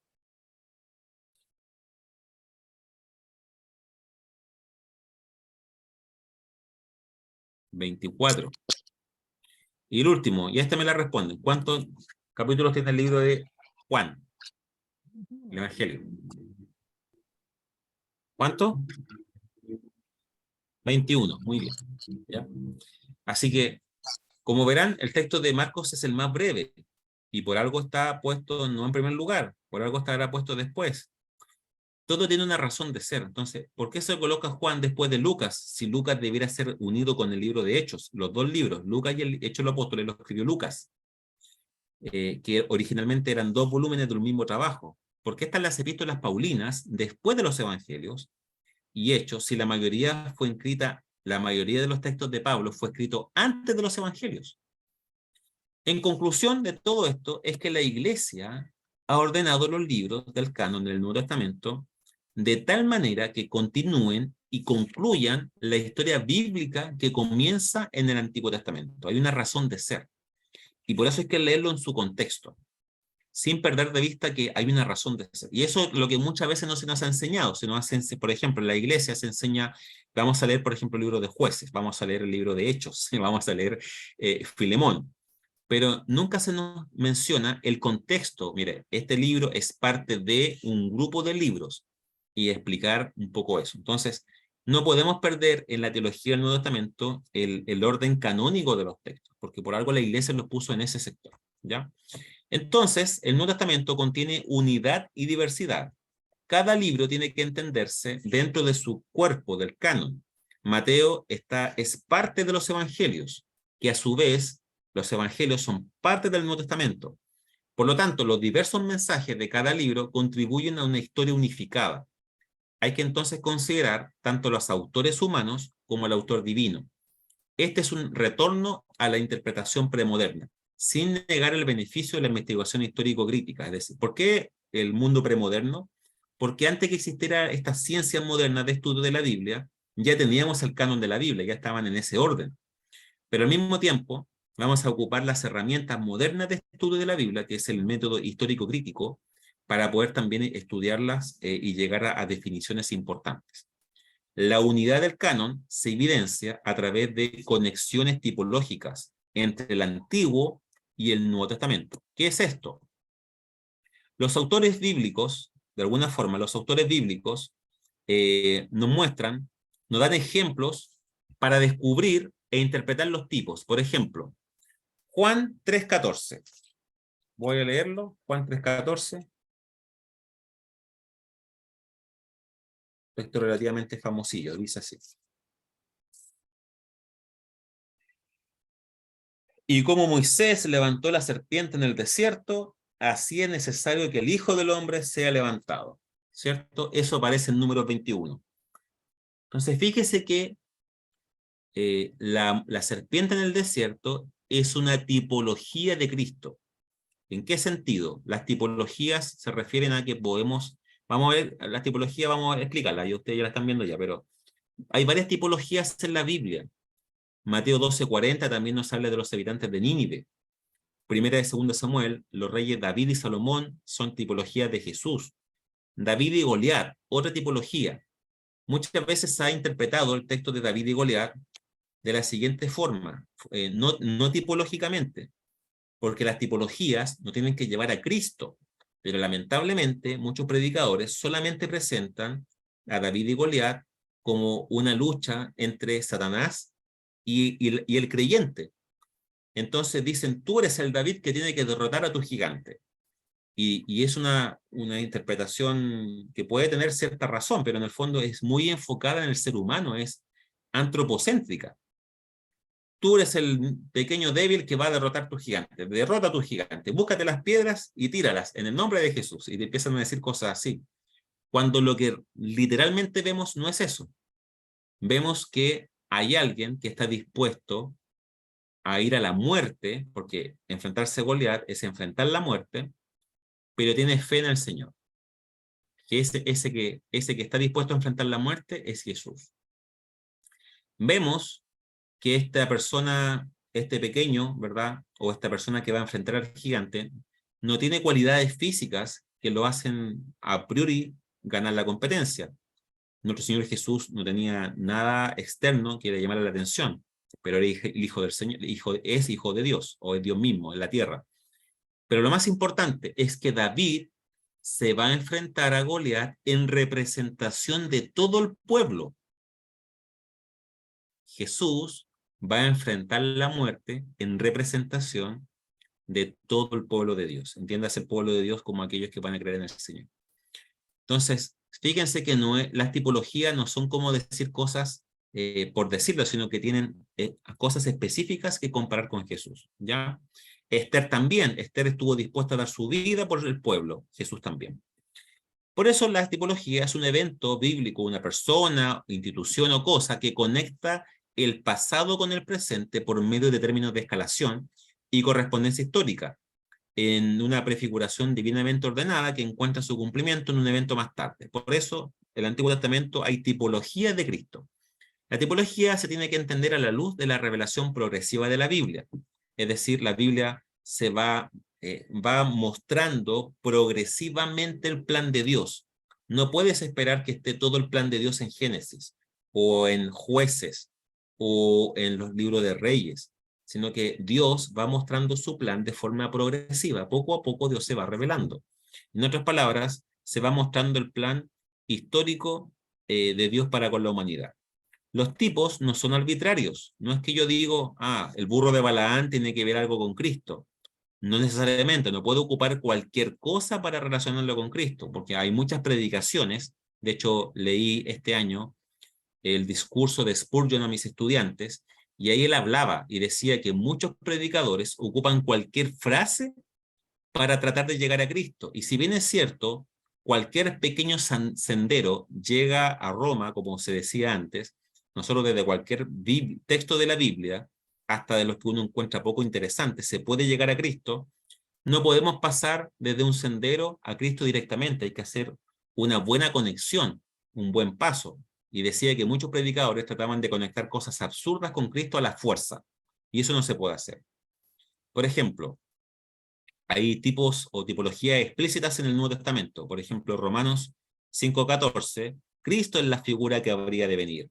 Primera de Corintios 10:6, Moisés es quien sacó el pueblo de Egipto. Cristo nos sacó del pecado, ¿verdad? El pueblo, por no obedecer, cayeron en el desierto. Ahora nosotros, con Cristo, debemos obedecer. Hebreos 9:24 y Juan 3:14, Jesús es la serpiente que Dios levantó en el desierto, etcétera, etcétera. Entonces, vemos esto. Entonces, ¿cómo se relaciona la teología bíblica con otras disciplinas? Está primeramente las escrituras propiamente tal, y hay tres áreas. Una parte introductoria, está la interpretación para el tiempo de hoy, y está la exégesis, en qué quiso significar originalmente el texto. Y aquí está la teología bíblica. Lo más cercano a la exégesis, a la pureza del texto, es la teología bíblica. Y después de acá se construyen grandes verdades, como la teología sistemática y la teología dogmática. Y luego de esto recién viene la defensa de la fe, teología histórica o contemporánea, teología práctica. Pero todo parte con la exégesis, la escritura exégesis y teología bíblica. Es decir, la Biblia de forma lo más pura posible. ¿Cuál es la diferencia entre teología bíblica y teología sistemática? Que yo sé que ya muchos tuvieron teología sistemática. Es que la teología bíblica limita su estudio de la Biblia, pero la teología sistemática, además de la Biblia, puede ocupar cualquier texto fuera de la Biblia. La teología bíblica examina las partes de las Escrituras. En cambio, la teología sistemática toma todos los textos de las Escrituras. La teología bíblica compila la información sobre una doctrina de un escritor específico. Por ejemplo, vamos a hacer la teología de Juan, la teología de Pablo, etc. En cambio, la teología sistemática no hace eso. Forma una doctrina a partir de distintos personajes bíblicos. La teología bíblica busca entender por qué o cómo se desarrolló una doctrina. La teología sistemática busca entender qué estaba escrito en realidad, porque toma todos los textos. La teología bíblica busca entender el proceso, así como el resultado, el producto que sale. En cambio, la teología sistemática no se preocupa del proceso, solamente se preocupa del resultado. Acá se preocupan de, por ejemplo, ¿por qué nosotros llegamos a creer que Jesucristo es el Señor? ¿Desde dónde? ¿Quiénes mencionan en la Biblia que Jesucristo es el Señor? Entonces la teología bíblica se enfoca en eso, en el proceso y en el resultado. Acá lo único que interesa es decir qué significa que Jesús es el Señor, no buscar de dónde sale. Y teología bíblica ve el progreso de la revelación en diferentes eras. La época de Adán, la época del Edén, Adán y Edén, la época de Noé, etc. A cambio ve la culminación de la revelación de Dios. Son distintos énfasis. Factores entonces para desarrollar la metodología de la teología bíblica. Primero, la revelación es progresiva y culmina en lo que tiene que ver con Cristo. La teología del Nuevo Testamento debe delinear las doctrinas más importantes en base a Cristo y la redención. El énfasis, entonces, que se da, tiene su punto culminante en la creencia de la muerte, resurrección y retorno de Cristo. ¿Cómo se llama el retorno de Cristo? Desde el punto de vista en griego se llama la parusía. Ustedes van a escuchar la palabra parusía como el retorno de Cristo. La teología del Nuevo Testamento debe centrarse en estas doctrinas básicas, que es la vida, muerte, o sea, nacimiento, vida, muerte, resurrección y regreso de Cristo, ¿ya? La teología del Nuevo Testamento debe reconocer que las enseñanzas de Jesús y las de otros escritores nuevo testamentarios están en unidad y se complementan, no están en oposición. La diversidad de escritos del Nuevo Testamento no sugiere contradicción, sino que surge de su origen divino. Y la teología del Nuevo Testamento debe emplear el método analítico, pero no hasta el punto de excluir el método temático que ocupa la teología sistemática, que se preocupa de temas, los ángeles, los demonios, salvación, soteriología, eclesiología. Eso lo ocupa la teología sistemática. Pero la teología bíblica también tiene que tener un método analítico sin excluir ese otro modelo, ¿ya? Porque también hay diversidad. Así que, como verán, esta es una introducción para que entiendan que siempre se ha tratado de resumir la Biblia, la fe. Gabler hizo un gran aporte, ¿cierto? Pero con el tiempo han surgido esta teología bíblica y las distintas teologías donde hemos visto diferencias y también similitudes o cosas en particular. Así que ahora recién nos vamos a ir a la teología de los evangelios sinópticos, y solamente eso vamos a ver el día de hoy. Próxima clase vamos a ver a Juan y a Hechos. Pero a modo de introducción, sinópticos tiene que ver con la palabra en griego sin y óptico. Sin significa junto a y óptico significa vista o mirada. Es decir, los evangelios sinópticos son los 3 evangelios que tienen una mirada similar a Jesucristo. ¿Cuáles son esos 3 evangelios sinópticos? Porque no son 4. Son Mateo, Marco y Lucas, son sinópticos. En cambio, el libro de Juan no es sinóptico porque tiene una mirada distinta a los otros 3. Vamos a hablar de Juan la próxima semana. Los 4 escritores de los evangelios no compilaron la tradición de forma mecánica, sino desde su propia comprensión de Jesús y de la situación de las diferentes iglesias a las que dirigieron los evangelios. Juan tiene una mirada distinta a Lucas. Lucas tiene un énfasis distinto a Mateo o a Marcos. Entonces, es una teología hecha a posteriori o posteriormente a los acontecimientos mismos. Nadie, ningún evangelista ni ningún escritor bíblico, mientras sucedía el hecho, estaba escribiendo. Nadie fue un periodista, ¿verdad?, tomando la noticia en el mismo instante. Nadie. Todo lo que se escribió fue escrito años posteriores a los hechos. Para algunos cristianos, contar con 4 narraciones sobre la vida de Jesús ha sido un problema. Y algunos han debatido la armonía. De hecho, hay libros que se llaman Armonía de los 4 evangelios. Y se trata de poner los 4 evangelios en el orden cronológico que se supone que tiene que tener. Taciano fue el primero en describir en su libro llamado Diatesarón, en el año 150 después de Cristo, el primero que intentó describir esta armonía de los 4 evangelios. Desde entonces, otros también lo han intentado. El objetivo no es dar mayor importancia a las diferencias que hay entre un evangelio y otro, porque hay diferencias también. Algunos libros mencionan la pesca milagrosa y otros libros que no mencionan la pesca milagrosa. En algunos libros se menciona la pesca milagrosa, o sea, se menciona, por ejemplo, la multiplicación de los panes y los peces, ¿verdad? Unos con los 5.000 y otros con los 4.000. Unos con 5 panes y 2 peces y otros con 7 panes, etcétera, etcétera. Entonces hay diferencias también. El objetivo no es ver la diferencia, sino cómo forman una melodía espiritual a la que llamamos palabra de Dios. Por ejemplo, en Mateo vemos una estructura que está compilada en 5 discursos, del capítulo 5 a 7, 5 hasta el final del 7, está el Sermón del Monte. Mateo capítulo 5 versículo 1 dice Jesús se subió al monte. Mateo 8:1 dice Jesús baja del monte.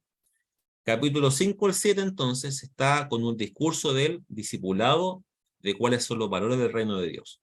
En el capítulo 10 se menciona la misión de los apóstoles, la primera misión. En capítulo 13 están las parábolas, desde ahí en adelante. De ahí en adelante, porque también vemos parábolas en el capítulo 14, 15, etcétera. 18, las relaciones unos con otros. Capítulo 18, y les quiero aprovechar de decir este pequeño detalle, este pequeño gran detalle. ¿Les ha pasado que están en la iglesia local y un hermano o una hermana dice, hermanos, mire, somos poquitos, somos 3 nomás, pero la Biblia dice, donde estén 2 o 3 reunidos en mi nombre, yo estoy en medio de ellos? ¿Han escuchado esa famosa frase? Que se ocupa para dar esperanza a los hermanos que llegan al culto cuando son poquitos. A eso se ocupa hoy día. Pero ¿qué dice Mateo 18? ¿En qué contexto está Mateo 18 esa frase? Está en el contexto de pleito o problema entre hermanos. Ojo con eso, dice, si tu hermano peca contra ti, ¿verdad? arréglense, ¿cierto? Si no lo pueden hacer, llamen a un testigo, 1 o 2 testigos. Si no lo pueden hacer, llamen, ¿verdad?, a la iglesia, o ahí vayan a la iglesia, es decir, la asamblea de creyentes.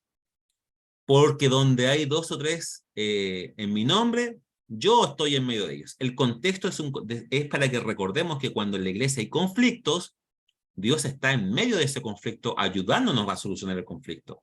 No es un texto que tiene que ser usado desde el contexto de la Biblia, el contexto mismo, para dar como esperanza o para como dar ánimo cuando los hermanos son pocos en la congregación, que se juntan poquito. Si usted ve a un hermano en su iglesia que hace eso, no lo corrige inmediatamente, sino que busque otro día, otra instancia para enseñar con amor y humildad, no para jactarse y corregir a nadie sintiéndose superior, porque eso es lo peor. Así que, como verán, estos son los principales discursos en el libro de Mateo, y el 24 y 25, ¿verdad? Los discursos futuristas, ¿verdad? Donde dice, vendrá nación contra nación, oiré de guerra, rumores de guerra, etc. También vemos en Mateo una progresión narrativa. Por ejemplo, se presenta a Jesús como el Mesías. Desde el capítulo 1 al capítulo 4 se presenta a Jesús como el Mesías. ¿Y cómo lo sabemos? Porque Mateo hace muchas alusiones del Antiguo Testamento.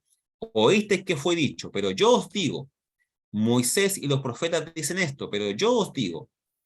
Jesús se presenta como el Mesías. También vemos que empieza el ministerio público en el capítulo 4, verso 17 hasta el capítulo 16. Mateo capítulo 4 termina, o ahí está, ¿verdad? Capítulo 3 tenemos el bautismo de Jesús. Capítulo 4 está la tentación de Jesús. Y desde el versículo 17 en adelante, Jesús empieza a predicar públicamente. Hasta que llegamos al capítulo 16, donde termina su ministerio público en Galilea y empieza otro proceso. Enseñanza privada a sus discípulos, luego enfrentamiento con los líderes religiosos, y terminamos del 26 hasta el último versículo, 28, sufrimiento, muerte y resurrección. Es entonces el enfoque de Mateo. ¿Cuál es el problema sinóptico? ¿Cuál es el problema que surge? Lo siguiente. Esta es la forma como nos llegó la Biblia. Tenemos la vida y enseñanzas de Jesús. Eso se transmitió de boca en boca a través de lo que se llama tradición oral. Y hubo muchas frases que la gente decía que no, yo escuché que Jesús dijo un sermón del monte, yo escuché esta frase, yo escuché lo otro. Esa tradición oral se transformó en colecciones escritas. Y algunos dicen que tenemos 2 principales colecciones escritas. La número 1 es la fuente llamada Q, y el segundo es el Evangelio de Marcos. El Evangelio de Marcos, como es más corto, se piensa que es la base para el libro de Mateo y Lucas, principalmente para los 2. Marcos es la fuente de Mateo y Lucas. Y algunas colecciones escritas igual pasaron directamente a Mateo. En cambio, también hay una fuente Q, que esta palabra Q viene del alemán Quelle, Q-U-E-L-L-E, Quelle, que en alemán significa fuente, y sería un documento escrito de los primeros años del movimiento cristiano, y contendría una recopilación de frases, dichos, también llamado logias, de Jesús. Y entonces, Lucas y Mateo beben de esta fuente Q, y entonces, como verán, Lucas y Mateo está basado en colecciones escritas, Marcos y fuente Q, y Lucas de Marcos y fuente Q. Pero el libro de Juan se escapa de esto. No habría bebido de ninguno de estos 2, sino que directamente de colecciones escritas. Aunque uno ve que hay un par de cosas pequeñas que están en los demás, pero tiene un énfasis distinto. El énfasis de Juan es totalmente distinto a los demás, porque no es sinóptico. Entonces, eso sería el problema sinóptico. Vamos entonces a las características de Mateo. Mateo, entonces, hace mucha alusión al Antiguo Testamento. Hay una tipología en el capítulo 12 que dice que Jesús es mayor al templo, Jonás, Salomón, todo. Muestra a Jesús como sacerdote, profeta y un rey sabio. Las 2 primeras palabras del texto de Mateo comienzan muy parecidas al libro de Génesis. Y en el libro de Mateo se hace mucha alusión al reino de los cielos. No de Dios, de los cielos. ¿Por qué no es lo mismo? Porque como Mateo tiene un énfasis a los hebreos, a los judíos, no se puede mencionar tanto el nombre de Dios, y por eso se menciona mejor el reino de los cielos, porque el nombre de Dios es sagrado. Cristología de Mateo forma de ver a Jesús, aquí se presenta a Jesús como el Kyrios, como el Señor, como el Rabí, también llamado el Maestro, como el Hijo de Dios, o el Hijo del Dios viviente, como el Cristo, como el Hijo del Hombre, como el Juez, como el descendiente de David, como el nuevo Moisés, perseguido como bebé. Por lo tanto, Mateo muestra a Jesús como aquel que cumple las profecías de Israel. Y es el Hijo de Dios. ¿Por qué Hijo de Dios es importante ese título? La gente en esa época no se llamaba a sí misma hija de Dios, como nosotros lo hacemos en la iglesia. ¿Por qué? Porque para ellos se decían a sí mismos, somos hijos de Abraham. Porque decían que si somos hijos de Abraham, tengo la misma esencia de Abraham. Soy un hijo de la fe. Soy un ser humano, hijo de la fe. Pero aquel que se llegaba a llamar, y por eso era escandaloso el nombre Hijo de Dios, porque significaba que no que era hijo de Dios como nosotros lo entendemos, sino que era alguien que en esencia era igual a Dios.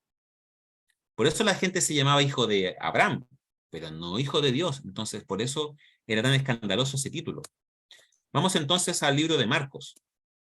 La estructura es Jesús como Mesías e Hijo de Dios en los capítulos. De hecho, fíjense que en el libro de Marcos dice, vamos a Marcos, ya, mejor vamos a Marcos, dice, ¿cómo empieza ese libro? Les quiero, muy importante mencionar, dice así. Principio del Evangelio de Jesucristo, Hijo de Dios. Así empieza el Evangelio de Marcos. Principio del Evangelio de Jesucristo, Hijo de Dios. Es importante ese título, porque de alguna forma nos muestra cuál es el énfasis. Y cuando ustedes leen el capítulo 15 de Marcos, versículo 39, esto dice el centurión romano. Y el centurión que estaba frente a él, viendo que después de clamar había expirado, sí dijo, verdaderamente, este hombre era Hijo de Dios. Marcos entonces se enfoca en el título Hijo de Dios. Vemos que tuvo un ministerio en Galilea, oposición en Galilea, viaja a Jerusalén, se enfrenta con los líderes religiosos, está la pasión de Cristo, del capítulo 14 al 16, y terminamos con misterio y esperanza en los últimos versos, ya hasta el capítulo 16, versículos 7 y 8. Y luego de eso, entonces, viene lo que en teología es algo un poco más complejo, porque fíjese que dice capítulo 16, versículos 7 y 8. ¿Y por qué no ponemos el 9 en adelante? La Biblia NBI menciona que del capítulo 16, versículo 9 en adelante, esa frase no está en todos los manuscritos antiguos. Por eso, algunos piensan, sobre todo los teólogos más liberales o más modernos, como quieran llamarlo, dicen que Marcos realmente termina en el capítulo 16, verso 8, pero los teólogos más conservadores, más tradicionales, y los que defienden muy ese punto es la sociedad bíblica trinitaria, ojo, no es lo mismo que la sociedad bíblica. La sociedad bíblica trinitaria, no la sociedad bíblica unida, dice que no, que todo el texto está inspirado por Dios, todo el capítulo 16 hasta el versículo 20. Pero eso es otro tema de discusión. Así que lo importante acá es que se presenta esta estructura en Marcos. ¿Qué más vemos en Marcos? Vemos que también hay un aspecto de Jesús y la ley. Jesús ha venido para cumplir la ley y los profetas, dice el capítulo 5, verso 17. Las profecías llegaron hasta Juan, dice la Biblia. Capítulo 11, verso 13. Jesús tiene autoridad por sobre la ley. Cuando Jesús dice en Marcos 5:22, 5:28 y así, dice, más yo les digo, significa que Jesús tiene mayor autoridad que la ley.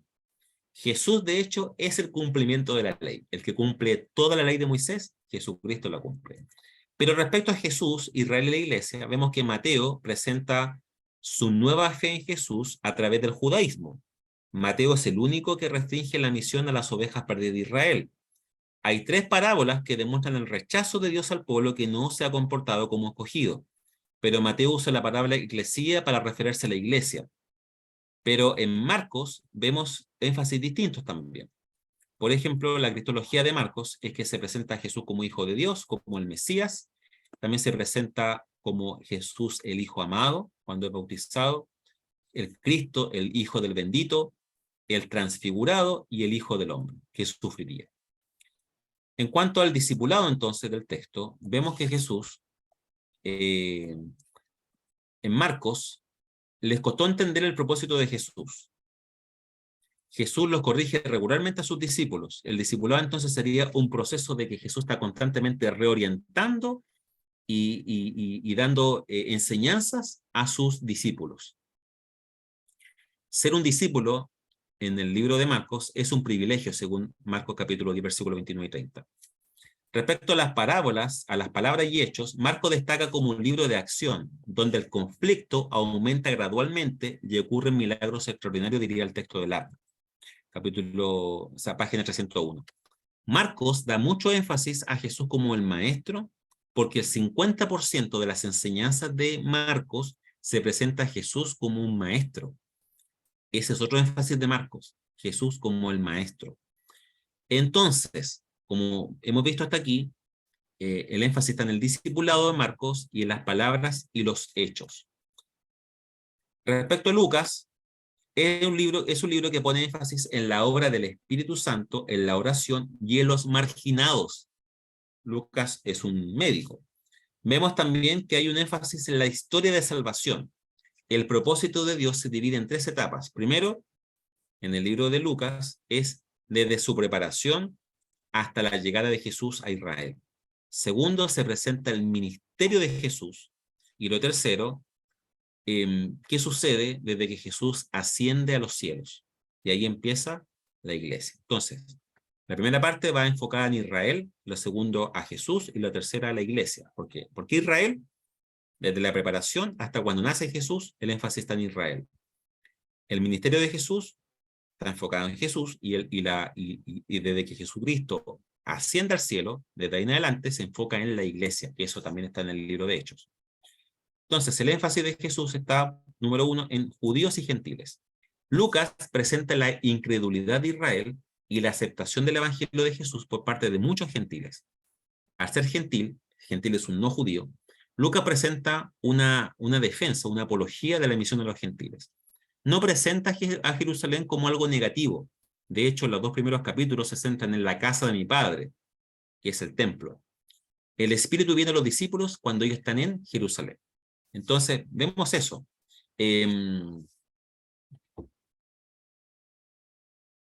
vemos en general en el libro de Lucas pequeños cambios en los textos que nos dan algunas luces. Por ejemplo, ¿usted alguna vez han visto en las parábolas de Jesús, perdón, no en las parábolas, en una frase dice, el que quiere ser mi discípulo, niéguese a sí mismo, tome su cruz y sígame? ¿Han escuchado esa frase, cierto? Eso aparece en el libro de Mateo, pero también está en Lucas. ¿Cuál es la diferencia entre ambos? Que el libro de Lucas dice una frase extra, dice, el que quiera ser mi discípulo, niéguese a sí mismo, tome su cruz, y Lucas le agrega, cada día, coma, y sígame. Ese cada día es una extensión que hace el texto de Lucas. Otro énfasis. El libro de Mateo dice en Mateo capítulo 5, la bienaventuranza dice, bienaventurados los pobres en espíritu. Lucas dice, bienaventurados los pobres. No dicen espíritu. Son pequeños matices, cambios que le agregan un énfasis, básicamente. El énfasis de Lucas está en los judíos, también en los gentiles, pero sobre todo en Lucas en los marginados. Lucas presenta la primera bienaventuranza ligada a los pobres. Jesús nace en un pesebre. La ofrenda de los padres de Jesús es una ofrenda de pobres, capítulo 2, verso 24. Los seguidores de Jesús deben mostrar compasión por los pobres. Entonces vemos que el énfasis realmente de Jesús en el libro de Lucas es los pobres, los marginados de la sociedad. Le pone mucho énfasis a eso. Y es un libro rico en eso. Y tenemos que también valorar ese énfasis. Por otra parte, también Lucas le da mucho énfasis al Espíritu Santo. Es innegable. A ver, todos los evangelios hablan del Espíritu Santo, pero Lucas le pone mucho énfasis. Lucas muestra que el Espíritu Santo es una promesa del Padre hacia los discípulos de Jesús. Deben esperar en Jerusalén. esto y será la clave para comenzar la misión que les ha encomendado. Lucas enfatiza la dependencia al Espíritu Santo. Un gran énfasis que le pone también el libro de Lucas. Así que, como verán, cada libro de la Biblia tiene su foco en cómo presenta a Jesús, cuáles son los temas principales, y desde ahí entonces se hace teología, desde el mismo libro, no desde el conjunto del libro ni dentro de todo el canon, que eso es más sistemático, sino que básicamente es teología desde la Biblia, desde su contexto. Así que les he dado varios énfasis, algunos como consejos o interpretaciones, pero ahora me gustaría escucharlos brevemente a ustedes, de si tienen alguna pregunta, alguna duda o algo que también que quieran comentar respecto a lo que hemos visto el día de hoy. ¿Vamos a subir la diapositiva? Sí. Espero subirla mañana, la diapositiva, así que quédense en tranquilidad con eso, ¿ya? La diapositiva que le acabo de comentar, ¿ya? La idea es que ustedes vayan tomando notas de lo que también no está escrito en las diapositivas. Así que alguien quiere comentar, preguntar, agregar, bienvenido es para enriquecer la clase.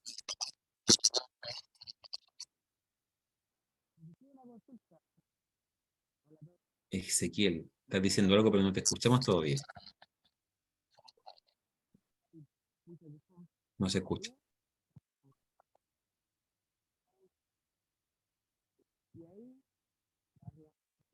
No hay caso.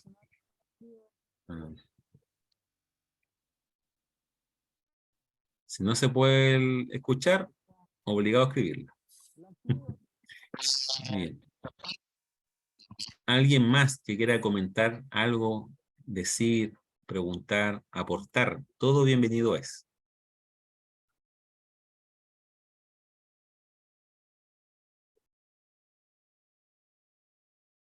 Profe, por acá. Sí, sí, sí. Estimado Daniel. Por ejemplo, a ver, a lo mejor no viene al caso con lo que hemos estudiado ahora, pero quería hacer una pregunta porque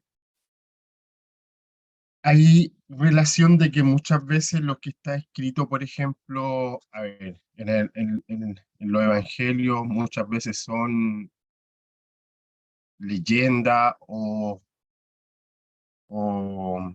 podríamos decir como historias mitológicas que llevan a que el Espíritu Santo ocupe esos ejemplos para mostrar el poder de Jesús, por ejemplo. Mejor lo explico con, por ejemplo, el paralítico de Betesda. Porque yo creo que todos como cristianos lo hemos hecho esa pregunta siempre. Bueno, ¿qué pasa ahí que había un estanque, que bajaba un ángel y que removía las aguas? ¿Y qué pasa ahí? Pues, ¿de dónde sale eso? ¿Cómo Dios organizó eso? ¿Cómo Dios permitió eso? Entonces, por ahí uno estudiando y investigando, algunos creen o piensan que puede ser así como que el Espíritu Santo ocupó ciertas leyendas o algunas cosas que serían como para lo importante que fue la sanación del paralítico. No sé si me entiende la pregunta. Sí, la entiendo muy bien, así que muchas gracias. Efectivamente, yo pensé que estaba enfocado en otro tema al principio, pero después entendí. Lo quiero enfocar de los dos puntos de vista. Primero, desde lo concreto, desde lo que planteas.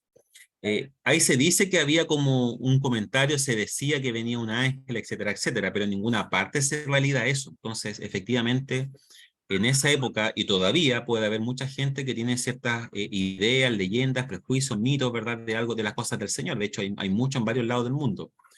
Sin embargo, independiente de eso, el obrar de Dios supera a todo mito, leyenda, perspectiva que la persona pueda tener. Y el Evangelio es concreto. O sea, no sé si hay un ángel o no hay un ángel, eso pasa a segundo plano. Lo que sí sabemos es que el Señor, si te quiere sanar y tú en fe le crees, te va a sanar. Entonces, si es según su voluntad. Entonces, eso es lo que nos interesa, el tema de fondo ahí. Así que, bueno, eso para comentar, porque también vemos en el libro de Timoteo que el apóstol Pablo le escribe a Timoteo diciéndole, sabes que no te entrometas en fábulas, en genealogía, no te entrometas en nada de eso, porque en el fondo nada de eso edifica. Entonces, eso también, al mismo tiempo de hacer una advertencia a Timoteo, al mismo tiempo nos mostraría que existen ese tipo de cosas.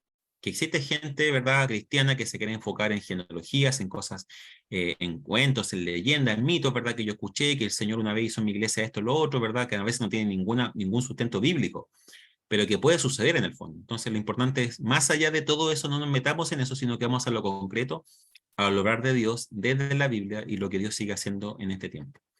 Pero yo también lo quería Profe, enfocar, sí, lo quería enfocar en otro punto de vista, que también hay teologías modernas, liberales en este tiempo, que miran a toda la Biblia, Antiguo y Nuevo Testamento, como un libro de mitos, en general. El que dijo eso, el más famoso, fue un hombre llamado Rudolf Bultmann. Pueden buscarlo en internet. Y él ve toda la Biblia desde eso, entonces dice que hay que desmitologizar la Biblia, hay que sacar todo lo que tenga como, a ver, todo milagro no es bíblico, dice. Partamos de esa base, que son como interpretaciones que Mateo, Marco, Lucas, Juan quisieron decir, pero no es que haya sido realmente así. Le sacan todo lo milagroso, le sacan, porque dice, para ellos no puede existir eso, como que no existe. Porque parten de la base que la Biblia no es inspirada, sino que parten de la base de que quieren buscar supuestamente lo concreto en la Biblia. Lo cual es un error, porque los que hemos tenido experiencias con Dios y hemos visto el milagro de Dios, sabemos que todo eso es totalmente válido y existe, y lo confirmamos no en nuestra experiencia, sino que la Biblia lo dice y lo confirmamos con la experiencia. Pero este grupo, como no tiene ni la experiencia y interpreta la Biblia así, nunca lo ve. Entonces también, por eso decía, desde los dos puntos de vista, uno desde lo concreto práctico ahí y otro también desde la academia, que desde esta teoría que puso Rudolf Bultmann, de la desmitologización de la Biblia.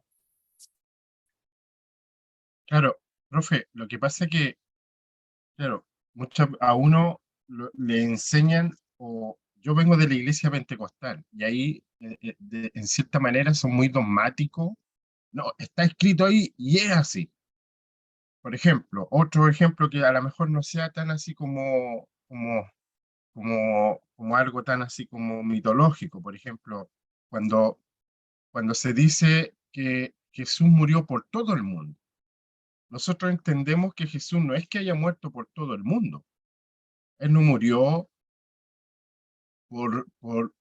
murió por todos sus escogidos, por todas las personas que él va a salvar.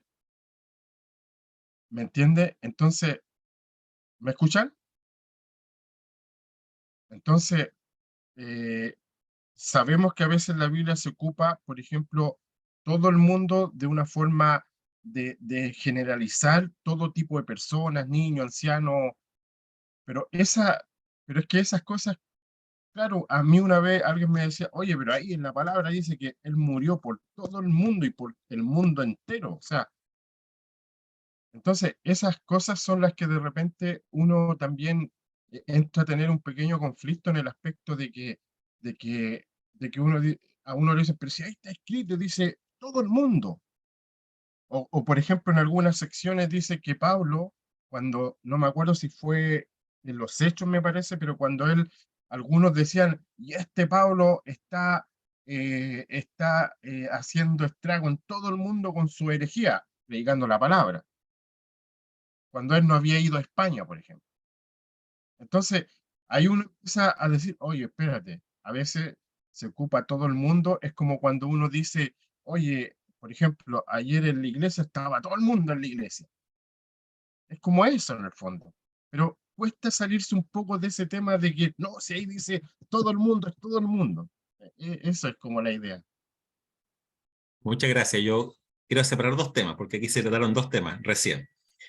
Uno tiene que ver con el tema de la salvación, también llamada la soteriología, y eso de que Jesús murió por algunos o por todos, es un tema que en 500 años no se ha podido resolver y no lo vamos a resolver hoy día.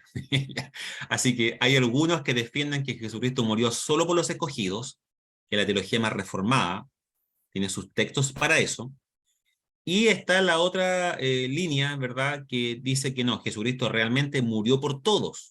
No significa que todos son salvos, pero dice que Jesucristo realmente murió por todos. Yo soy de esa línea, pero básicamente cada uno verá, pero insisto, no vamos a solucionar eso en esta clase, ¿ya?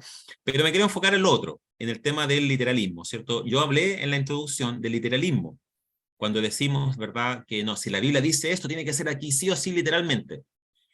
Yo creo que en algunos casos sí, por supuesto, pero también hay que ver el contexto, porque también en algunos casos puede que hayan algunas acepciones a la regla. Entonces, por ejemplo, Mateo 16, en esa parte que está cuestionada, ¿verdad? Donde dice, id por todo el mundo, ¿verdad? Y predicar el evangelio. Marcos 16, versículo 15. Id por todo el mundo y predicar el evangelio a toda criatura. El que creyere y fuera bautizado será salvo, el que no creyere será condenado. Y estas señales seguirán a los que creen. En mi nombre echarán fuera demonios, hablarán nuevas lenguas, tomarán en la mano serpientes, y si bebieran cosa mortífera, no les hará daño. Sobre los enfermos pondrán sus manos y sanarán. Si uno es literalista, uno puede decir, a ver, pastor o hermano, si usted tiene esta postura, y si aquí el texto dice eso, ¿usted cree en el Señor? Sí, yo creo. Vaya al hospital, ponga sus manos por todos los enfermos, todos tienen que sanar porque usted dice que este texto es así, sí o sí, y no hay vuelta atrás, no hay otra forma de verlo. Entonces veámoslo en la práctica. Y ahí no van a hallar qué hacer. Entonces, a lo que voy con esto es que por eso es importante el contexto. Que uno tiene que entender. O sea, ¿creemos que Dios sana? Sí. Pero también creemos que Dios, por sobre una sanidad, está la voluntad de Dios, sí también. Entonces van a haber oraciones donde vamos a orar por los enfermos y van a ser sanados porque Dios así lo quiere, no porque yo tenga poder en mi mano ni porque yo oré. Pero al mismo tiempo vamos a ver otras oraciones donde no vamos a ver la respuesta de Dios porque no es la voluntad de Dios. Entonces, por eso yo decía en la parte introductoria, la teología bíblica nos tiene que ayudar a ver el contexto histórico del texto para tratar de no ser literalistas bíblicos, pensando que siempre el literalismo por ser literales somos más bíblicos. No siempre. A mí de chico me enseñaron a aprenderme textos de memoria, y yo me sé por la misericordia del Señor varios, pero he tenido que también interpretarlos, no solamente, a mí me enseñaron a memorizarlos, pero no me enseñaron a interpretarlos. Necesitaba clases, maestros con más experiencia, pastores, ¿verdad? Muchos pastores, muchos amigos también, y mi experiencia con Dios misma, para entender la Biblia en su contexto y darme cuenta de que más que mi interpretación o lo que mi iglesia dice, lo importante es tratar de ir a la palabra misma, que ella me habla a mi vida. Entonces, para eso estamos acá, para aprender, ¿ya? Si su iglesia, la iglesia de los que estamos acá, tiene ciertas interpretaciones de algunos textos, seamos respetuosos de eso. No pasemos a llevar ni al pastor ni a los hermanos, sino que hablemos con el pastor o con los líderes, démosle con mucho respeto, más que diciendo cosas así dogmáticas, pastor, yo desde ahora estuve en clase y yo creo esto ahora, más que una postura tan egocéntrica ni orgullosa, digamos, pastor, sabe que quiero preguntarle algunas cosas. ¿Cómo usted mira este texto? ¿Por qué? Por esto y por lo otro. Y es mejor dialogar y que en el diálogo con la palabra de Dios, el Señor vaya transformando los corazones, más que yo llegar a imponer una nueva interpretación de la Escritura a mi iglesia, que siempre ha sido así, yo no la voy a cambiar. Así que, y ahí la importancia de ser sabio, cómo interpretamos también la Biblia y de cómo decimos las cosas también a los demás. Así que gracias, estimado hermano Daniel, por eso, porque Dios nos ayude a ser sabios con esas temáticas, ¿ya? Pero como dije al principio, hay otros temas que no se han solucionado en 500 años y no lo vamos a solucionar en una clase, ¿ya? Pero igual es bueno que mire las dos perspectivas, busque libros en las dos perspectivas y usted tenga una idea personal de las temáticas, ¿ya? Eso. Muy bien. ¿Alguna última pregunta antes de terminar y continuamos la próxima semana, el próximo lunes? ¿Alguna otra pregunta Profesor, final o comentario? Sí. Más que una pregunta, una solicitud. Si usted puede poner o preocuparse usted mismo de hablar con el pastor Cristian para que suban rápido los videos, porque estos últimos cursos han llegado súper tarde los videos, después no los podemos escuchar y a veces no nos sirven ya, porque tenemos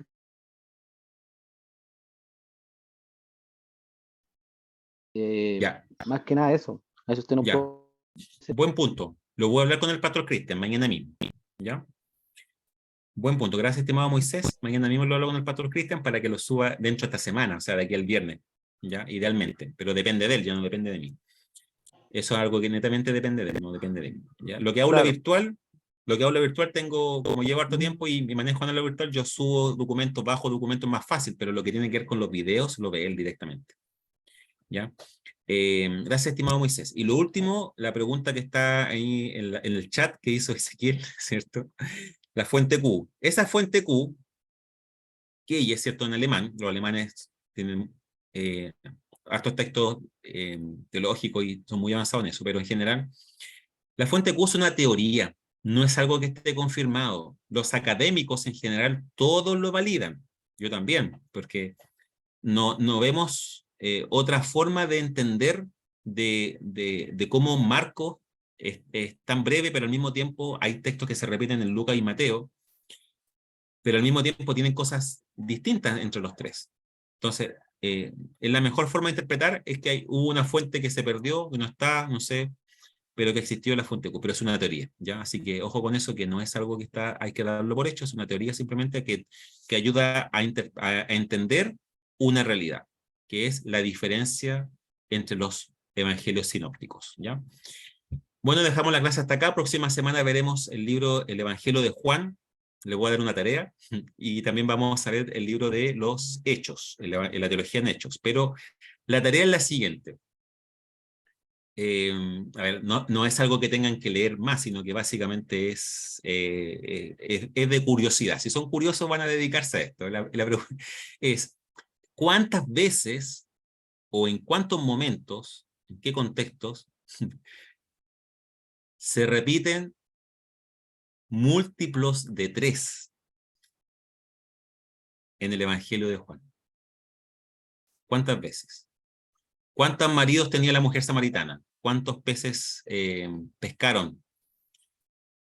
Donde veo un múltiplo de 3, 6, 9, 12, lo que sea, menciónelo y lo vemos la próxima semana. Acuérdenme si se me olvidar ya, pero porque hay un hecho significativo y hay que reconocer que por alguna razón lo múltiplo de 3 en Juan abunda, ¿ya?